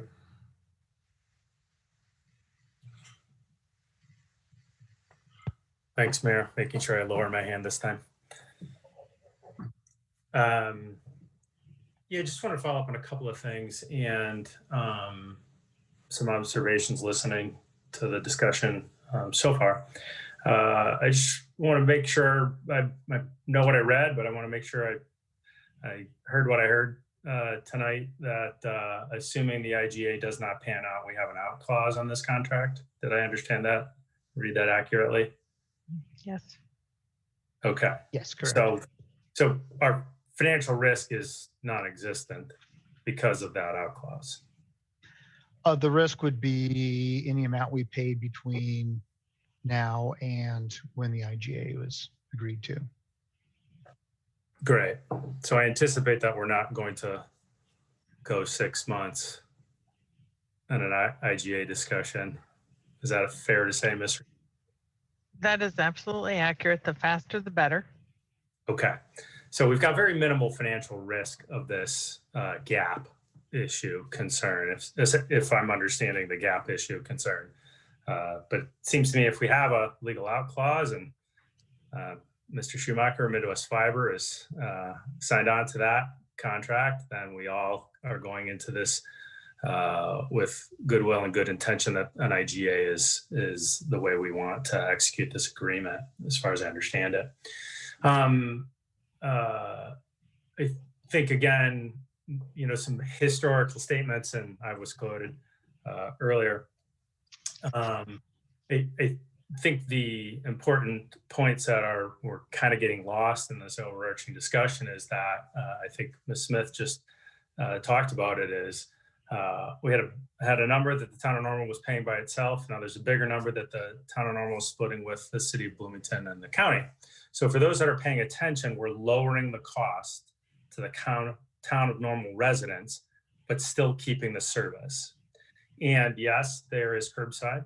Yes, there is now commercial recycling. And yet, as Mr. Brown shared with us, utilization of these boxes is still high. So our residents clearly want it. And we figured out a way that it's going to cost them less to keep a service.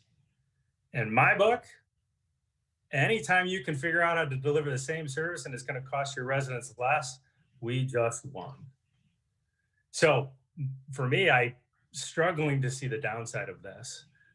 It's also another great example of the collaboration possibilities when we talk with our friends at the city of Bloomington and the county. I happened to chat with a few and they seem from those boards, and they seem very favorable of this agreement, acknowledging that they themselves at times have participated and used these boxes. And so it seems like a good collaborative win for everybody, acknowledging finally that everybody, residents in all of our jurisdictions are using this great program. So also it seems like the timeline of the amendments have been brought up several times here tonight. And it seems like members of this council have had lots of time to bring up concerns about particular components of this agreement. And for us at the last second here to now start to pick apart the components of the agreement seems like we're doing this all at the last minute when we've had months and months to raise our concerns. And so I'm a little concerned that the suggestions tonight would only prolong this IGA and prolong this and put the program at risk and potentially cost the taxpayers of Normal even more money by having to go back and redo this, which I don't want to do. I want this to be as efficient as it's being so far. I want to cost the taxpayers of Normal as little as possible and get this IGA done. And again, anytime we can offer a service and continue to offer service to our residents and lower the cost to our residents, I think we're winning and doing what we were elected to do, which was do the greatest good for the greatest number of people in our community. So I'm supportive. Thanks. Mr. Preston. Thanks, Mayor. First of all, a couple of our colleagues have talked about lowering the cost, just to make sure that this is, real clear and simple. So the cost currently for the program is $7,500 a month. The proposed contract would be $12,880. Of course, if you take either of those two costs and divide them by 3 with an IGA in place and Normal's share being 1/3, the cost is lower. But there could have been an IGA at the $7,500, which would notably be lower than if there was an IGA in place at the $12,880 a month. Lowering the cost, $7,500 a month is lower than $12,880. It's actually about 72% increase. That said, I am glad to hear that so many of our colleagues talked about the importance and looking forward to the IGA. And frankly, going back to my initial comments, the more I've thought about this, the IGA is kind of the key piece to this. So my amendment I would like to now make is that the term for this contract begins upon the execution of our intergovernmental agreement that we are all highlighting and talking about so positively once that is executed. So the contract the term would go into effect when the intergovernmental agreement for cost sharing is in place. Second that. Who was the second? Kathleen. Okay. Point of order. I just have a question. Since this went out with an RFP that came back for this proposal, what is in place if we don't accept this contract until there is an IGA? And Right now, there wouldn't be anything in place. There'd be no Dropbox recycling until there's an IGA under the terms of this amendment. so with the extension that we made only to the end of the year, if this amendment passes, then by rights, Midwest Recycling could simply discontinue servicing the drop boxes altogether. That's correct. Okay, I just want to be clear on that. Discussion on the amendment, further discussion on the amendment. Mr. Norton? Thank you. Thinking through this amendment, there's a lot of speculation that is out there. We don't know what the other members are that may want to sign on to this IGA.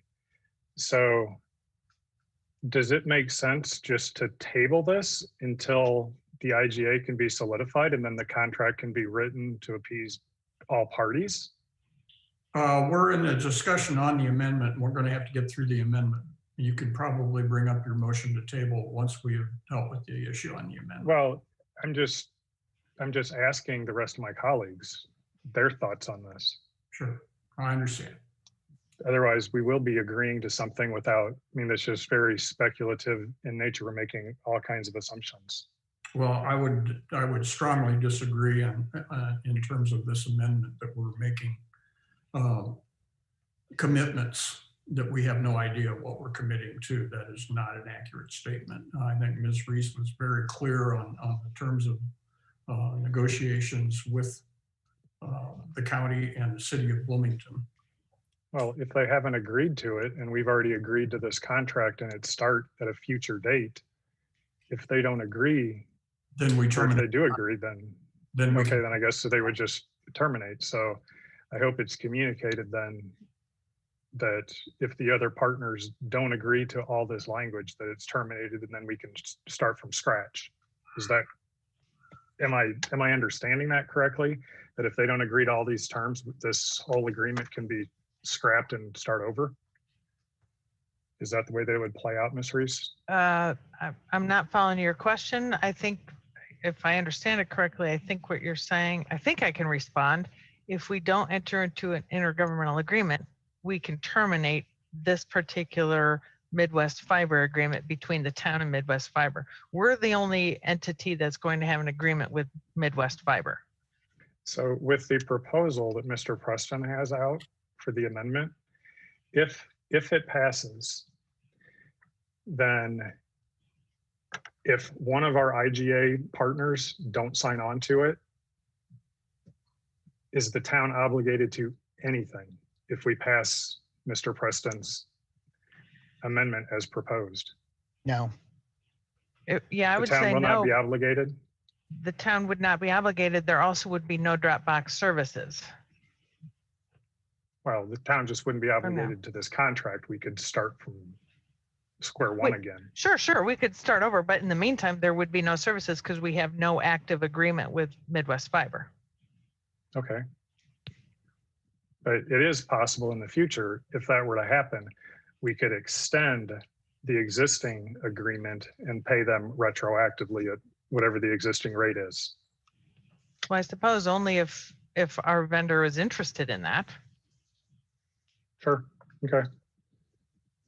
Further discussion on the amendment? Please call the roll. Mrs. Loren. Mr. McCarthy. Yeah. Mr. Norton, your hand is still up. Could you lower that and re-raise it if you have more? Thank you. There we go.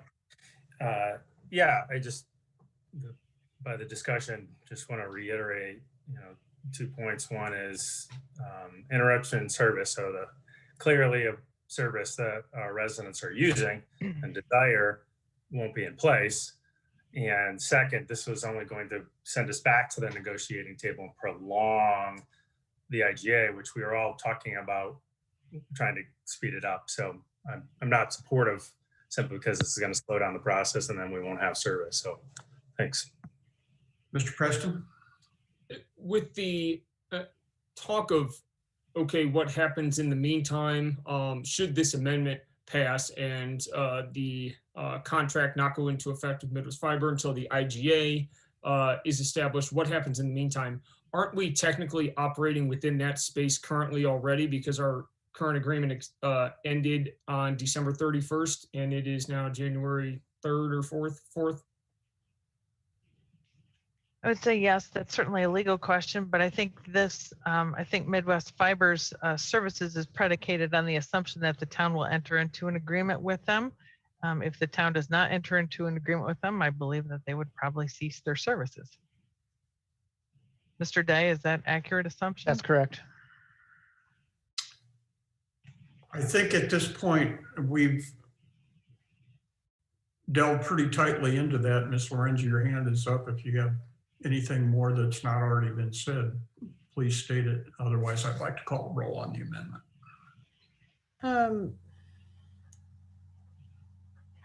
That's fine. I'll defer. Please call the roll. Mrs. Lorenz, Aye. Mr. Preston, Aye. Mr. McCarthy, No. Ms. Cummings, No. Mr. Nord. Mr. Nord, You're muted, Mr. Nord. Oh, I'm sorry. Aye. Ms. Smith, No. Mayor Kus, No, the amendment fails. Further discussion on the overarching? Ms. Lorenz? Yeah,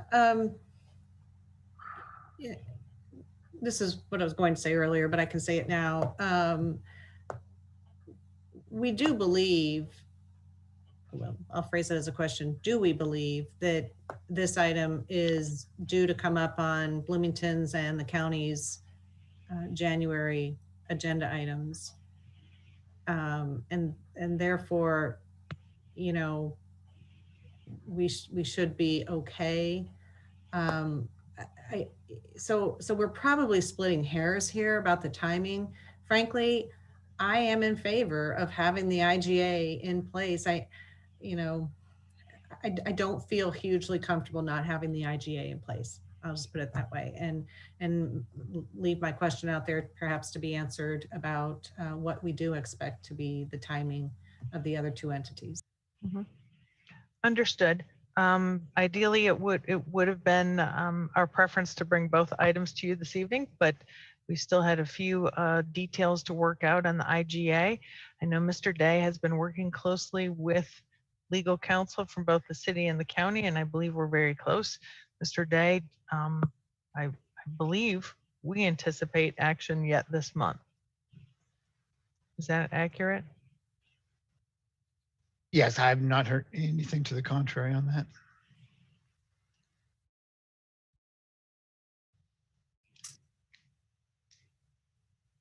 Mr. Nord? Thank you. Who sponsored the effort to have these contract extensions and then this latest one? I'm not sure what you mean by who sponsored it. Staff sought information from Midwest Fiber to continue the service, and we brought those results to council each time. But was this something that was initiated with any council support? This was ahead of time? If I could add, in terms of the council, it was brought to us as part of the negotiation, and Ms. Reese, you can correct me if I'm wrong, between Midwest Fiber and the town for our consideration, for us to consider doing that, and we twice have chosen to do that. Okay, because I'm not quite following what that means. This was a council policy to eventually have a sunset on the taxpayers paying for this Dropbox service. And if the council hasn't changed that policy direction, and this is something that's been done by town staff, and they're spending taxpayer resources to kind of circumvent the policy that was set by the town council, then, you know, that's something that we need to address, because we are the policy setting body. And if our policies are questioned immediately after we set them at a council meeting and communicate them with the public, and council's doing something, or the staff are doing something different, then that's not a good precedence, because the public doesn't know who's actually running the town and driving policy decisions. So that's why I would like to, well, that's why I ask who sponsored it. Wow. Because point the of order on council, that one. because the council unanimously said order. this needs to end. Point of order. I don't understand what's the point. Point of order. Is the accusation of who's running the town, I find an extremely dangerous statement. That is an extremely unfair statement. Well, if the council didn't vote to change this policy, then it concerns me that it's been brought forward this many times. And another question. Mr. Nord, the council did vote to change the policy by extending the service. We voted to extend the service. We didn't vote every time there was some sunset date, or there was some sunset time. And now this is brought before us with a 3-year, what is it, 3-year contract term. Now, another thing is, by not voting for this, people still have the ability to drive their things to Dropbox locations. So let's not lose sight that we're not eliminating the ability for people to put stuff in their car and take it somewhere to drop it off to get recycled. All we're doing is just changing the location, something that's been done before in the past. And someone had brought up that we had plenty of time to bring up these contract details in the past. Well, I just recently got the contract details. I had no idea that this was in the works until this past Thursday, when we got our council packet, when that was released. So if other folks are getting these contract details in advance, then I request that those are shared with the entire council in as far in advance as possible, so we have time to do this. But I would like to propose that we table this decision until the IGA has been solidified. We have a motion to table. Is there a second? I'd like the chance to comment this on again. Everybody else is, several members have had the With opportunity. a motion to table, Mr. McCarthy, we can't go forward Okay. with discussion. Do we have a second for the motion to table? I'll second. Mr. Preston seconds. Please call the roll. There's a discussion.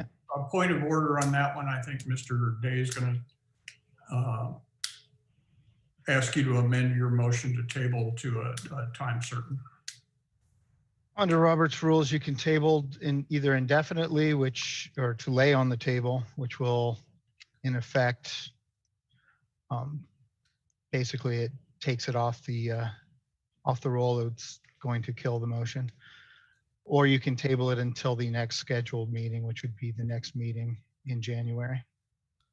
Point of order question. With the One Normal Plaza zoning change, we have that tabled until the governor allows for in-person meetings to happen again. So why is it this one's different, that we can't put a contingency on it or a time on it where it's based on the IGA? That is a scheduled completed? hearing date that we simply rescheduled until a later time. That isn't an action on a pending motion. I'm not following this. All right, well, then I'd like to lay this on the table, and staff can bring this before us again when they have an IGA solidified.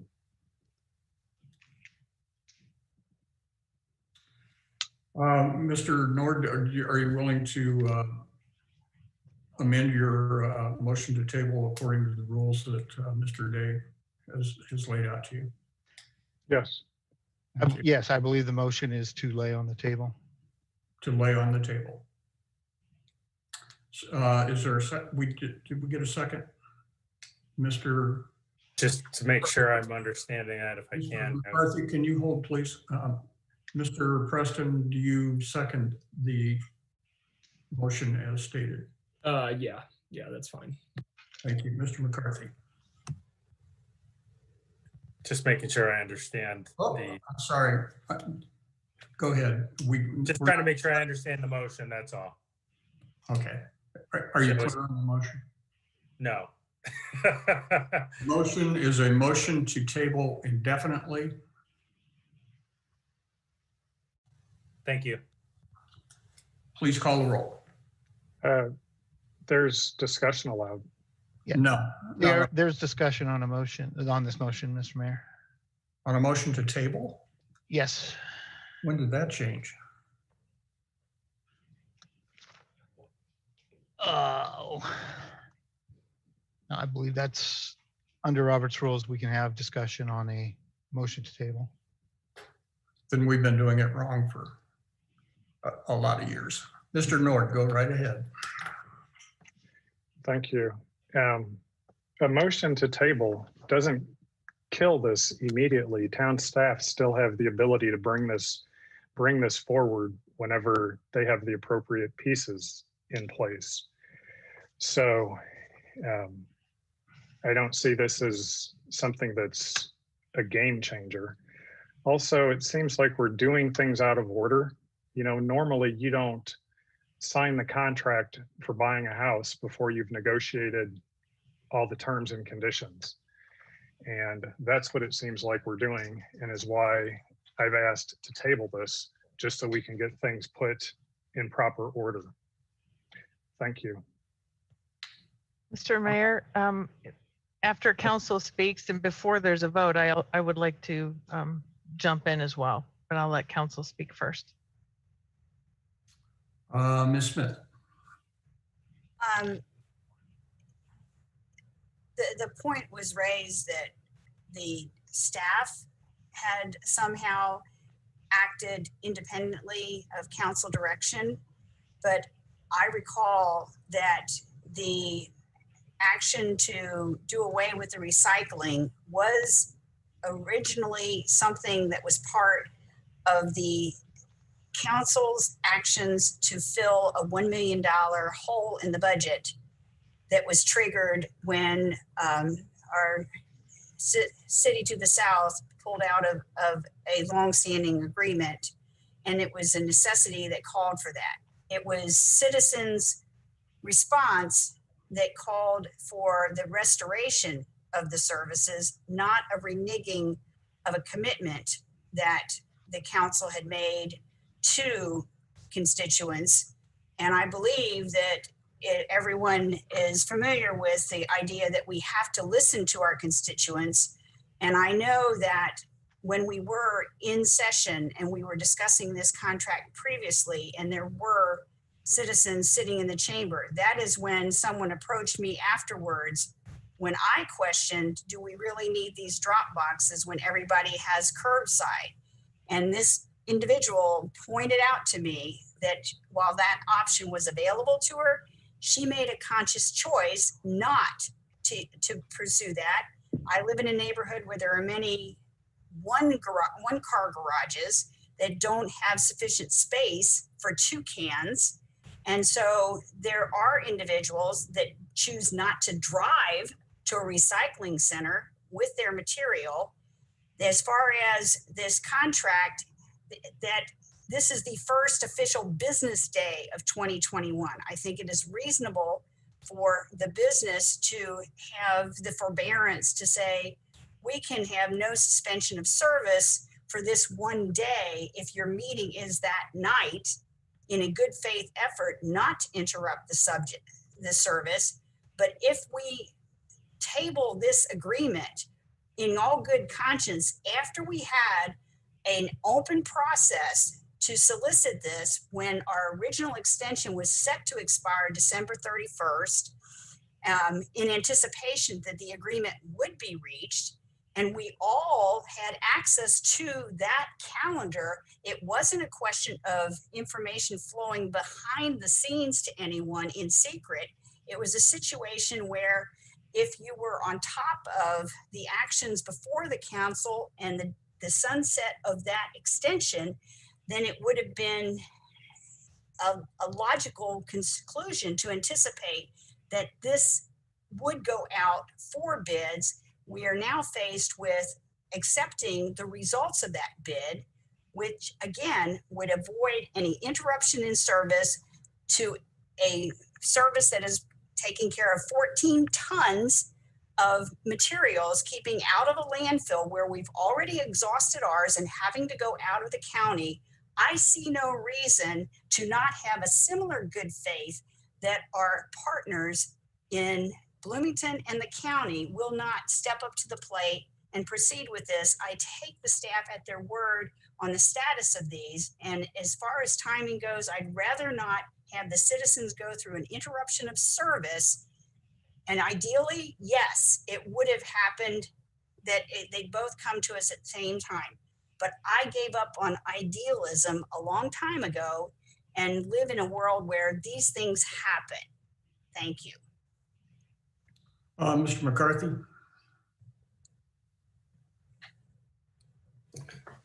Thank you. Just wanted to clear up things, and then I believe I probably have a question for Mr. Brown, believe it or not, I think. In terms of getting the contract, my comments about that we've all had plenty of time to talk to staff about this topic was the IGA. And so the last time, the timelines of extension have been brought up several times. The last time a few members have talked quite extensively tonight about the IGA and been working on how long it's taken to get the IGA done. That's what I was talking about. This whole time we've known for months that work was getting done on an IGA. My concern is that the tabling is just taking more time, wasting more staff time, taking more taxpayer dollars, slowing down a process, delaying a service. We will waste more taxpayer dollars on this with no more information than we have today, and our financial risk is low. But there's also been a number of statements, or a few statements about that there's other options available for people. And Mr. Brown, as the guy in town and our go-to person on this, can you tell us about that? Because I'm not aware that there's other drop-off locations, and maybe I'm wrong. So it was mentioned earlier that area disposal service may offer a drop-off. I'm not aware of this. It is my job to know this, and I'm not aware of any drop-off that area disposal service offers in town. If I'm incorrect, I would be happy to be wrong and admit that and learn that and be able to promote that if area disposal does offer a drop-off location in town. Their facility is way over in Pekin, and so I don't believe I've never heard anything from them about having one. If they do have one, it's relatively new and not, been brought to my knowledge yet. Midwest Fiber, technically, I think will take stuff from residents, but actually I believe they've always discouraged it because of the heavy amount of traffic coming in and out of their facility, that it's not safe for residents to drop off materials there. And so the absence of any of the normal program, there is not any other options for residents. And I might point out as well, technically, while all single family homes, are covered by the curbside program, at the same time, there is that barrier of the cart fee of $60. And that I've heard long from a number of residents that is a financial barrier to their participation in that program. And so we actually, in this past couple of years, have been working with the town and the Prairie Community Foundation to offer income eligible residents a discounted cart if they meet income eligibility for the grant that we got from the Prairie Community Foundation. But still, we can't help everybody in town. avoid that fee. And so I know that that is effectively a barrier for participation. And I also believe from some residents, I've heard that there are some private drives in Normal where there is not curbside recycling possible or available. I believe these might be condos, townhouses that may or may not, clearly be addressed through the multifamily ordinance. And so there are a number of residents that do depend on the drop-off program. And so the even temporary elimination of that, I do believe would be a very strong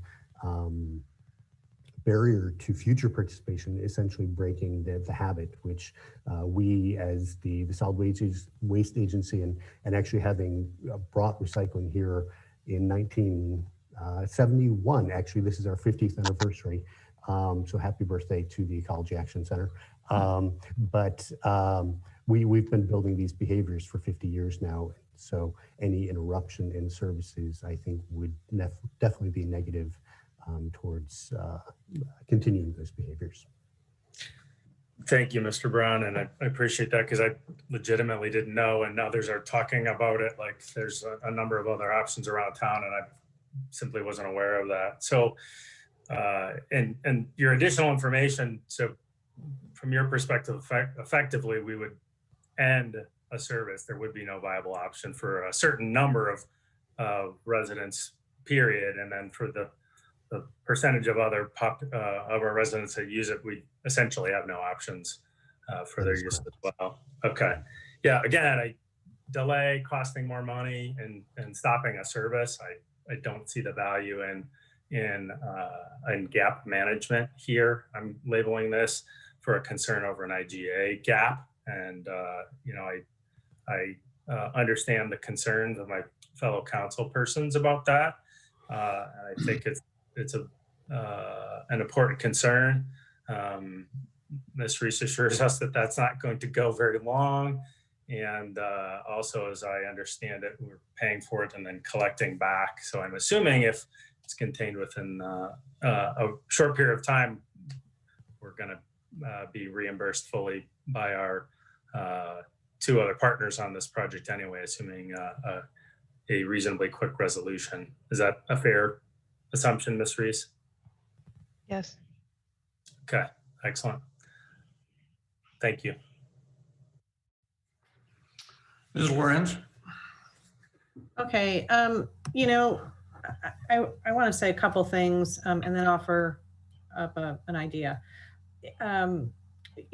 The need to recycle is real. Let's go back to the statement that Mr. Brown said earlier about the current landfill that we are delivering to in Pontiac or Livingston County at least is, a scant 20 years away, right? And that then there was an overall timeline of around, I think he said 28 years of landfill capacity in our area.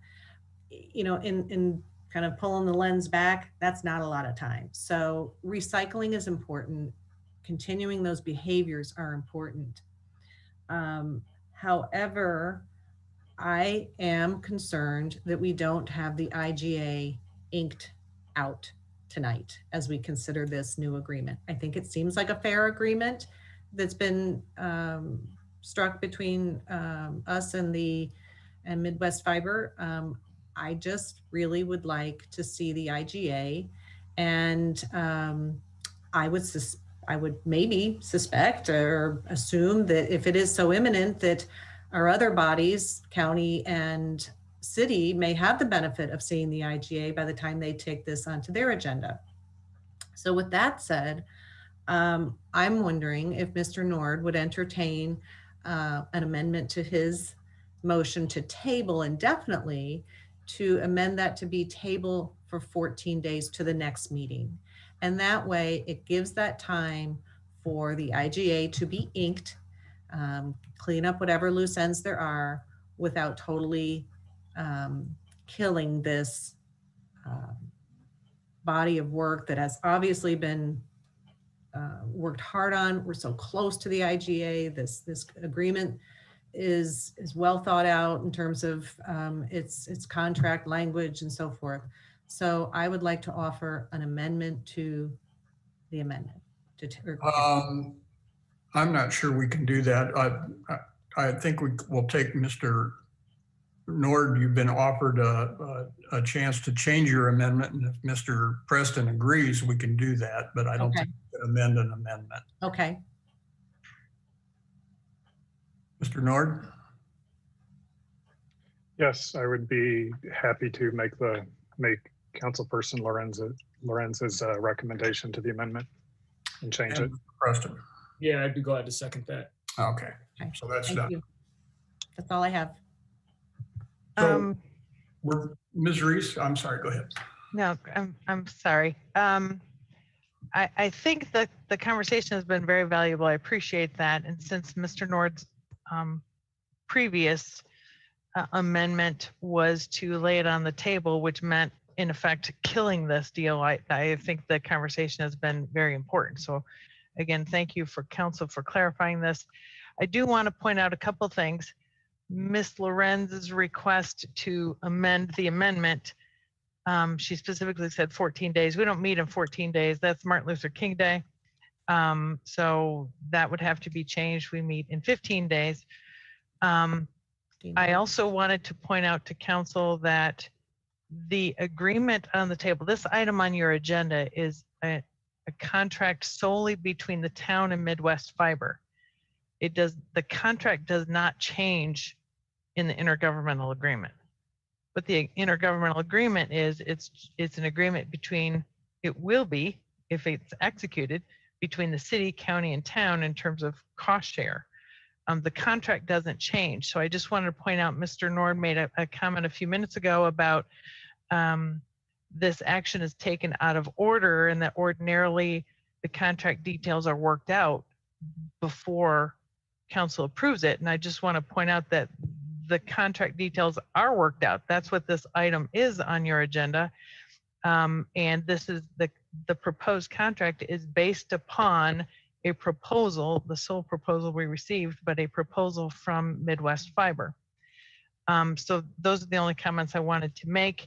I do want to ask Mr. Day, though, because I think he was going to jump in and make a comment about possibly the relationship with the IGA or the tabling.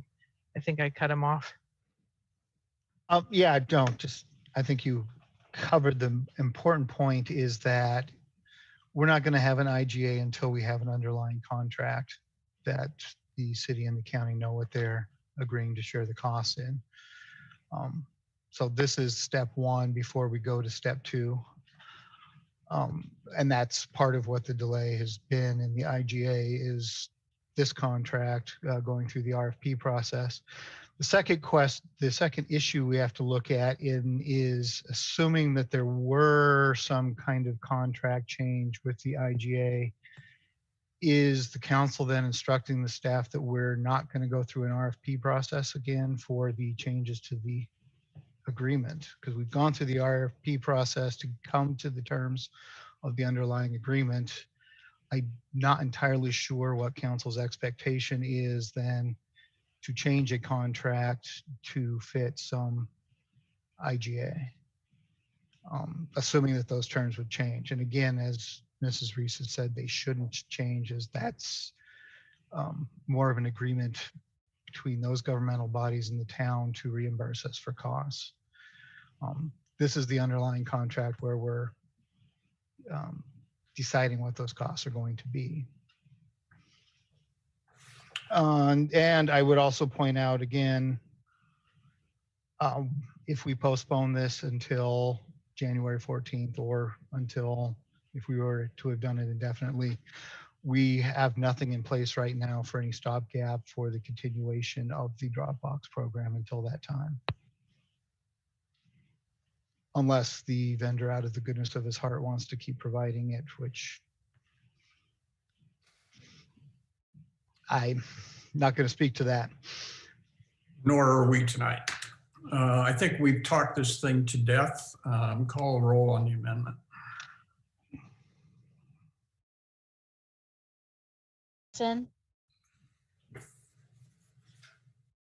Was that to me? We couldn't hear you, Ms. Honker. Sorry. Yes. Sorry, Mr. Preston, you're first. Aye. McCarthy, No. Ms. Cummings, No. Mr. Nord, Aye. Smith, No. Mrs. Lorenz, Aye. Mayor Kus, No, the amendment fails. We're back to the original resolution. Call the question. Please call the roll. McCarthy, Aye. Ms. Cummings, Aye. Mr. Nord, No. Ms. Smith, Aye. Mrs. Lorenz, No. Mr. Preston, No. Mayor Kus. Aye. The resolution is approved. That concludes our business here tonight as we have no general orders or If I may, Mr. Mayor, was that vote on the calling of the question or on the underlying? the underlying. That vote should have been the call the question. I'm sorry, Mayor. I lost track too because we had a number of amendments there, so I'm sorry. Mr. Day, I think everybody's understanding was that we were calling on the resolution, which I stated.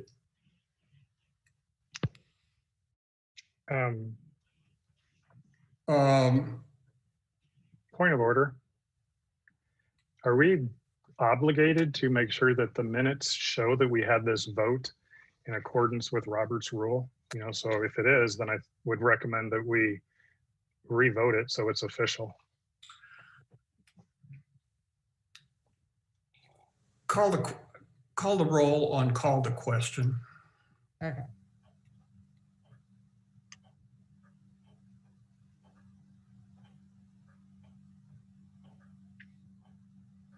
All right, Mr. McCarthy, Aye.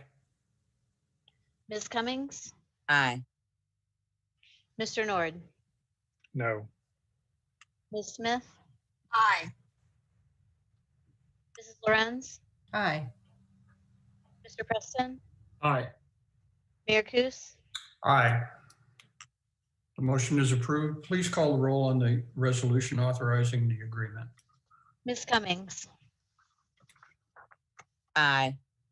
Mr. Nord, No. Ms. Smith, Aye. Mrs. Lorenz, No.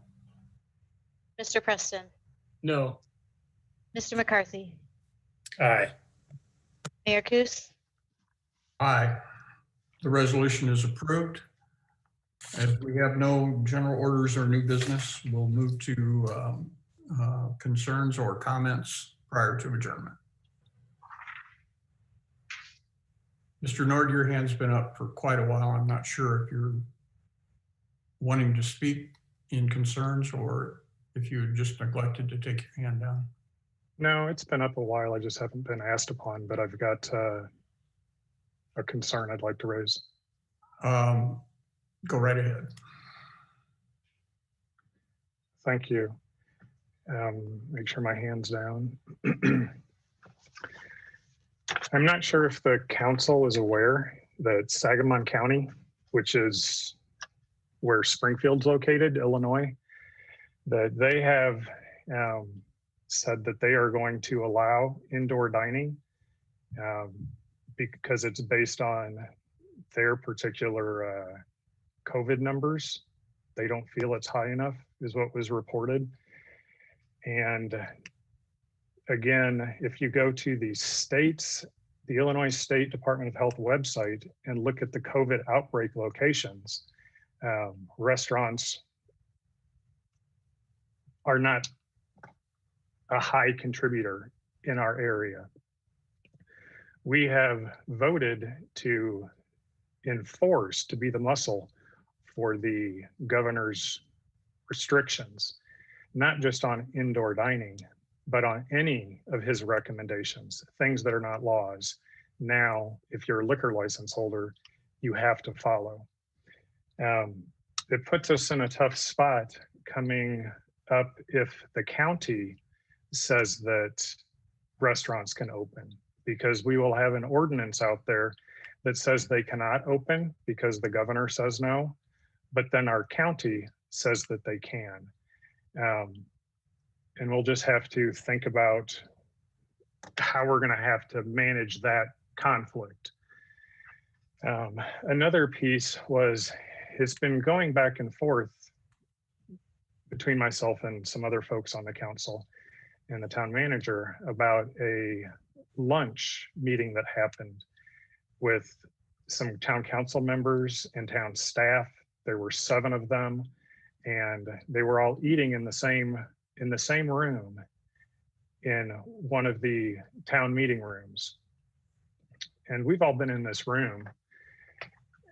I just don't see how we were six feet apart, and the governor, the orders that we're making all of our constituents follow, says that the room cannot be occupied more than 25% of whatever the occupancy is. And if we are going to be not following the regulations, but we're going to be enforcing those regulations to be followed by our constituents, then that just makes us look hypocritical. And there's a meeting tomorrow, if it's still scheduled, with the liquor commissioner and one of our businesses who's been doing essentially following the law, just not following all of our governor's recommendations, which is something that many businesses outside of Bloomington Normal have been doing. And I just think it makes us look hypocritical. And I hope that at that meeting tomorrow that the commissioner does not impose penalties for something which the liquor code was never designed to do. It was to handle liquor law issues and have people follow the Department of Health and liquor law regulations, not follow something that is not related to actually selling liquor. The other restaurants that don't sell liquor, we don't have a local rule that's similar that says they don't have to worry about the commissioner sending them a threatening letter or or having to follow all of the governor's recommendations. So I just wanted to point that out as a concern, because our citizens watch these videos. They heard November 2nd when the mayor said that the town's response to indoor dining would be to refer the complaint to the health department. A few days later, we have our police going out, and then we've got letters coming from the liquor commission or the liquor commissioner saying close or else. And it's just even tough for me to follow along with what to believe. Another example of that would be the recycling. A few years ago, this council or the council before said we were going to get out of those expenses. And here we are years later, several extensions. We now just voted to push this on for another few more years, potentially. So I just struggle to know what the policy is, what the direction is of the town. And I hear that same frustration from the citizens that we all represent. So thank you and Happy New Year. Just for clarity, Mr. Nord, the liquor commissioner, me, will not be at the hearing. I have a designated hearing officer who is impartial, who will take up the case and make a recommendation of whether or not the license holder was in compliance or not. And based on that recommendation, if there's action to be taken, it will come to a liquor commission meeting and you will make recommendations to the liquor commissioner and the decision will be made at that time. The second thing I would like to say is I had asked in an email to council to contact me about 2 things, about keeping concerns limited to 5 minutes, which everybody has done, and asked that we not redebate issues that happened in the meeting in concerns. And I, in the letter, said that if I did not hear back from you on that, that I was assuming that you were in agreement with that. I did not hear back from you, Mr. Nord, and so you have chosen to redebate issues in concerns. I'd ask you again not to do that. To respond to that, since you responded directly to me. Point of order, Mr. Mayor. In the meeting tonight. Ms. Lorenz, you're next. In the meeting tonight, you told me to talk. You're out of at the end order. of the meeting. You are out of order.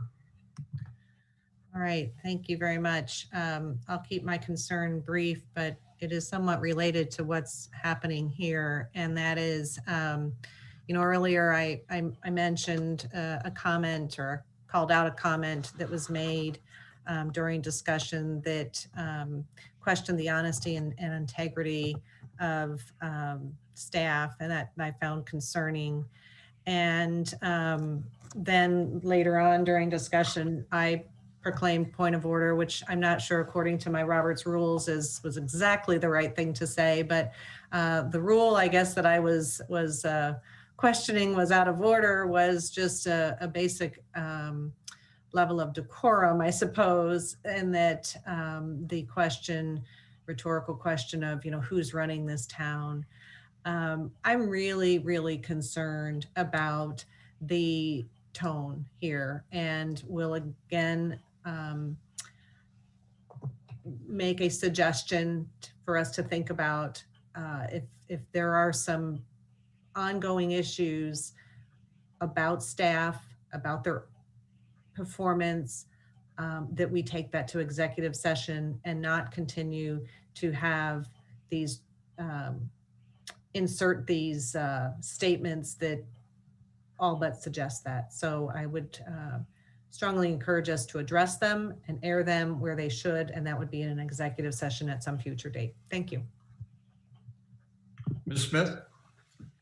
I just wanted to piggyback on some announcements that had come from staff about Constitution Trail.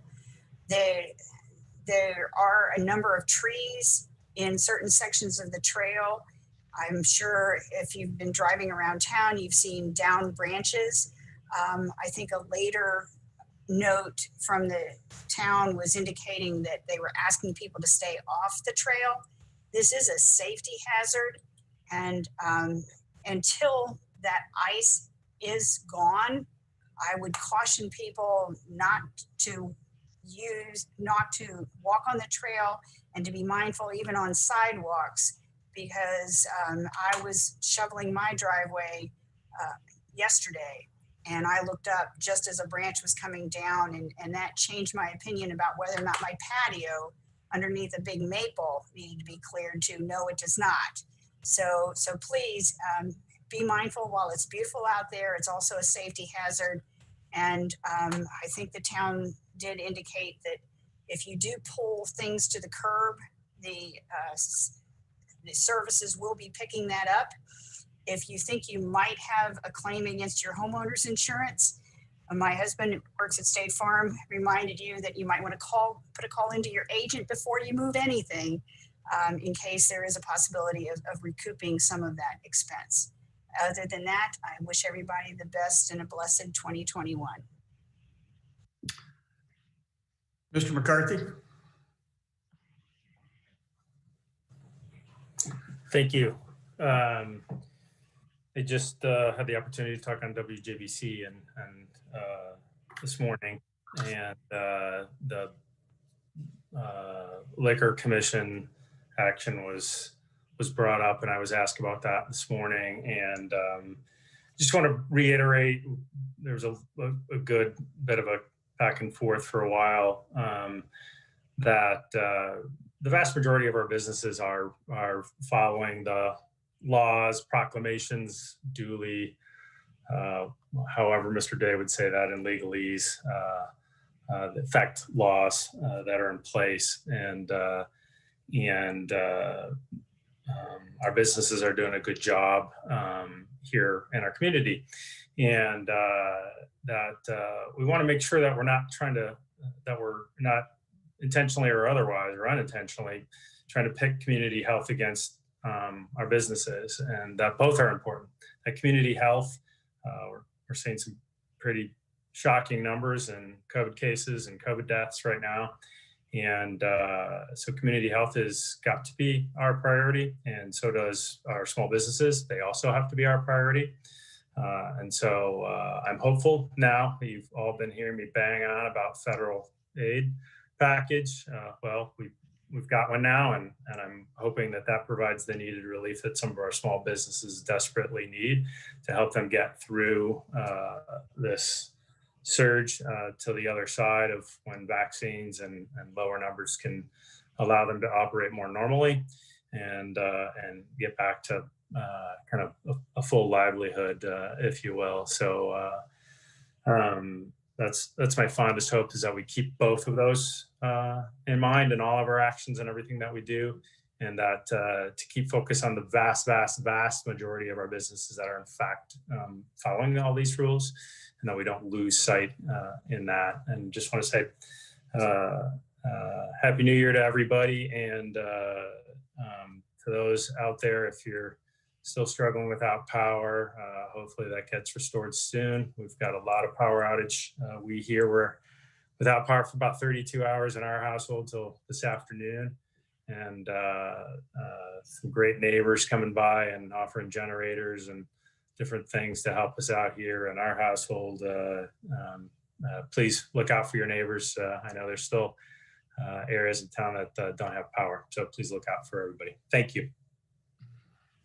Mr. Mayor, if I could jump in. Go right ahead, Ms. Reese. But All right. before you do, I wanted to make a comment to piggyback on what Mr. McCarthy said, and as my comment tonight. The storm did do a lot of devastation to this community. It's a generational storm. It's been a long time since I've seen damage like this, and just wanted to acknowledge that town staff has been on it from day one. Today I noticed an incredible amount of activity from town staff picking up down branches and that. They were on the spot quick in terms of getting ice off the streets so people could move about, although Tree Limbs had a better idea about people moving about in our community. So I just want to give kudos to town staff. They always step up when they're needed and do exceptional work. So thank you to all the town staff for the efforts in this tough storm. And then Ms. Reese. Thank you, Mayor. Thank you, Council and Mayor, for your comments. I think I have to agree. Staff did a great job. Many of our departments were quite busy this holiday weekend. So thanks to them. I just wanted to take a few moments to address a couple of things that came up the first part of the council meeting tonight, where we said we would address them during concerns, and a couple of comments in response to Mr. Nord's comments during this end of meeting discussion. Mr. Nord specifically referenced that luncheon activity from early November where certain council members and staff members participated in a meeting over the middle part of the day for a couple of hours, and we had a sandwich. Mr. Nord, your reference was if we aren't going to follow the regulations, and you're specifically referring to Restore Illinois, then how can we expect businesses to follow them? And I just wanted to point out yet again, and we've had numerous email exchanges about this, the town has complied with all Restore Illinois regulations. So I really don't know how to respond when you say if we aren't going to follow them, we are. But we'll continue to have that discussion, I suppose. In regard to some questions you raised at the beginning of the meeting, Mr. Nord, regarding expenses on the cultural arts advertising line, you referenced that council might recall, and Mr. Nord, you referenced it, that Ms. Wisman, who's our cultural arts director, spoke to you on your December 21st meeting to give you an update on some of the things that have happened from the cultural arts side of things. They've had, despite being closed the museum's been closed since March. The theater's been closed most of the time. Despite being closed, she reported to you that they've provided a number of services. I do want to just, I suppose, counter your comment, Mr. Nord, where you said that Ms. Wisman said she's not responsible for revenues. I do want to highlight, and you'll hear this when we have our budget review, each and every leadership team member and responsible for a department is very personally attached to how many revenues, the quantity of revenues this organization has. And certainly cultural arts department is very cognizant of the revenues that they bring in. And they've been doing a great job in seeking grants, as you know, this past year. So very proud of their operation. I do want to highlight, though, specifically in regard to their advertising expenses. I just want to note that so far year to date, their adopted budget for the museum had an advertising budget estimated expenses for the entire fiscal year of $50,000. We're now in January, just a few months to go in our fiscal year, and they've spent $19,000. So they have been very cautious on the advertising dollars that they have spent. I do think it, and we've pointed this out numerous times in during this fiscal year and for many months, that we think that we are meeting our contractual obligations with those that we have entered into earlier in the year with our media buys, and they are effective in marketing our programs. Despite being closed, we are still providing services.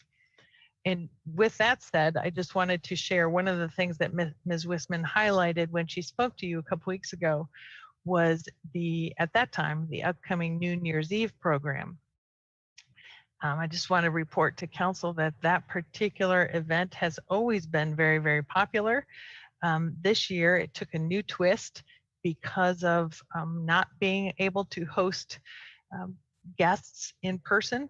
And Ms. Wisman reported to you that this year she was able to coordinate with a number of other science centers and children's museums in the state of Illinois, and even referenced, I believe it's Terre Haute, Indiana, that was also participating.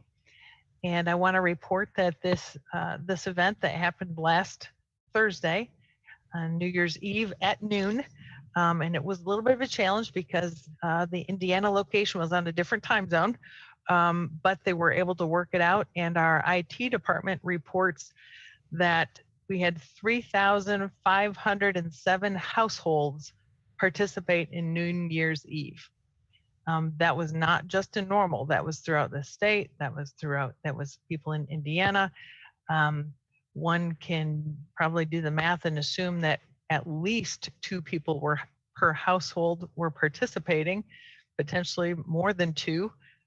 So we're very proud of that program that we were able to coordinate with other children's museums and science centers, and it really sets the Children's Discovery Museum of the Town of Normal up in partnership with a number of other similar entities, and it was a great partnership and a huge, huge success. So I just want to share that with council because I think a lot of families enjoyed it, and we did have a number of local families actually share their videos of their New Year's Eve activities. So lots of fun. So thanks to council for supporting the Children's Discovery Museum and the Cultural Arts Department.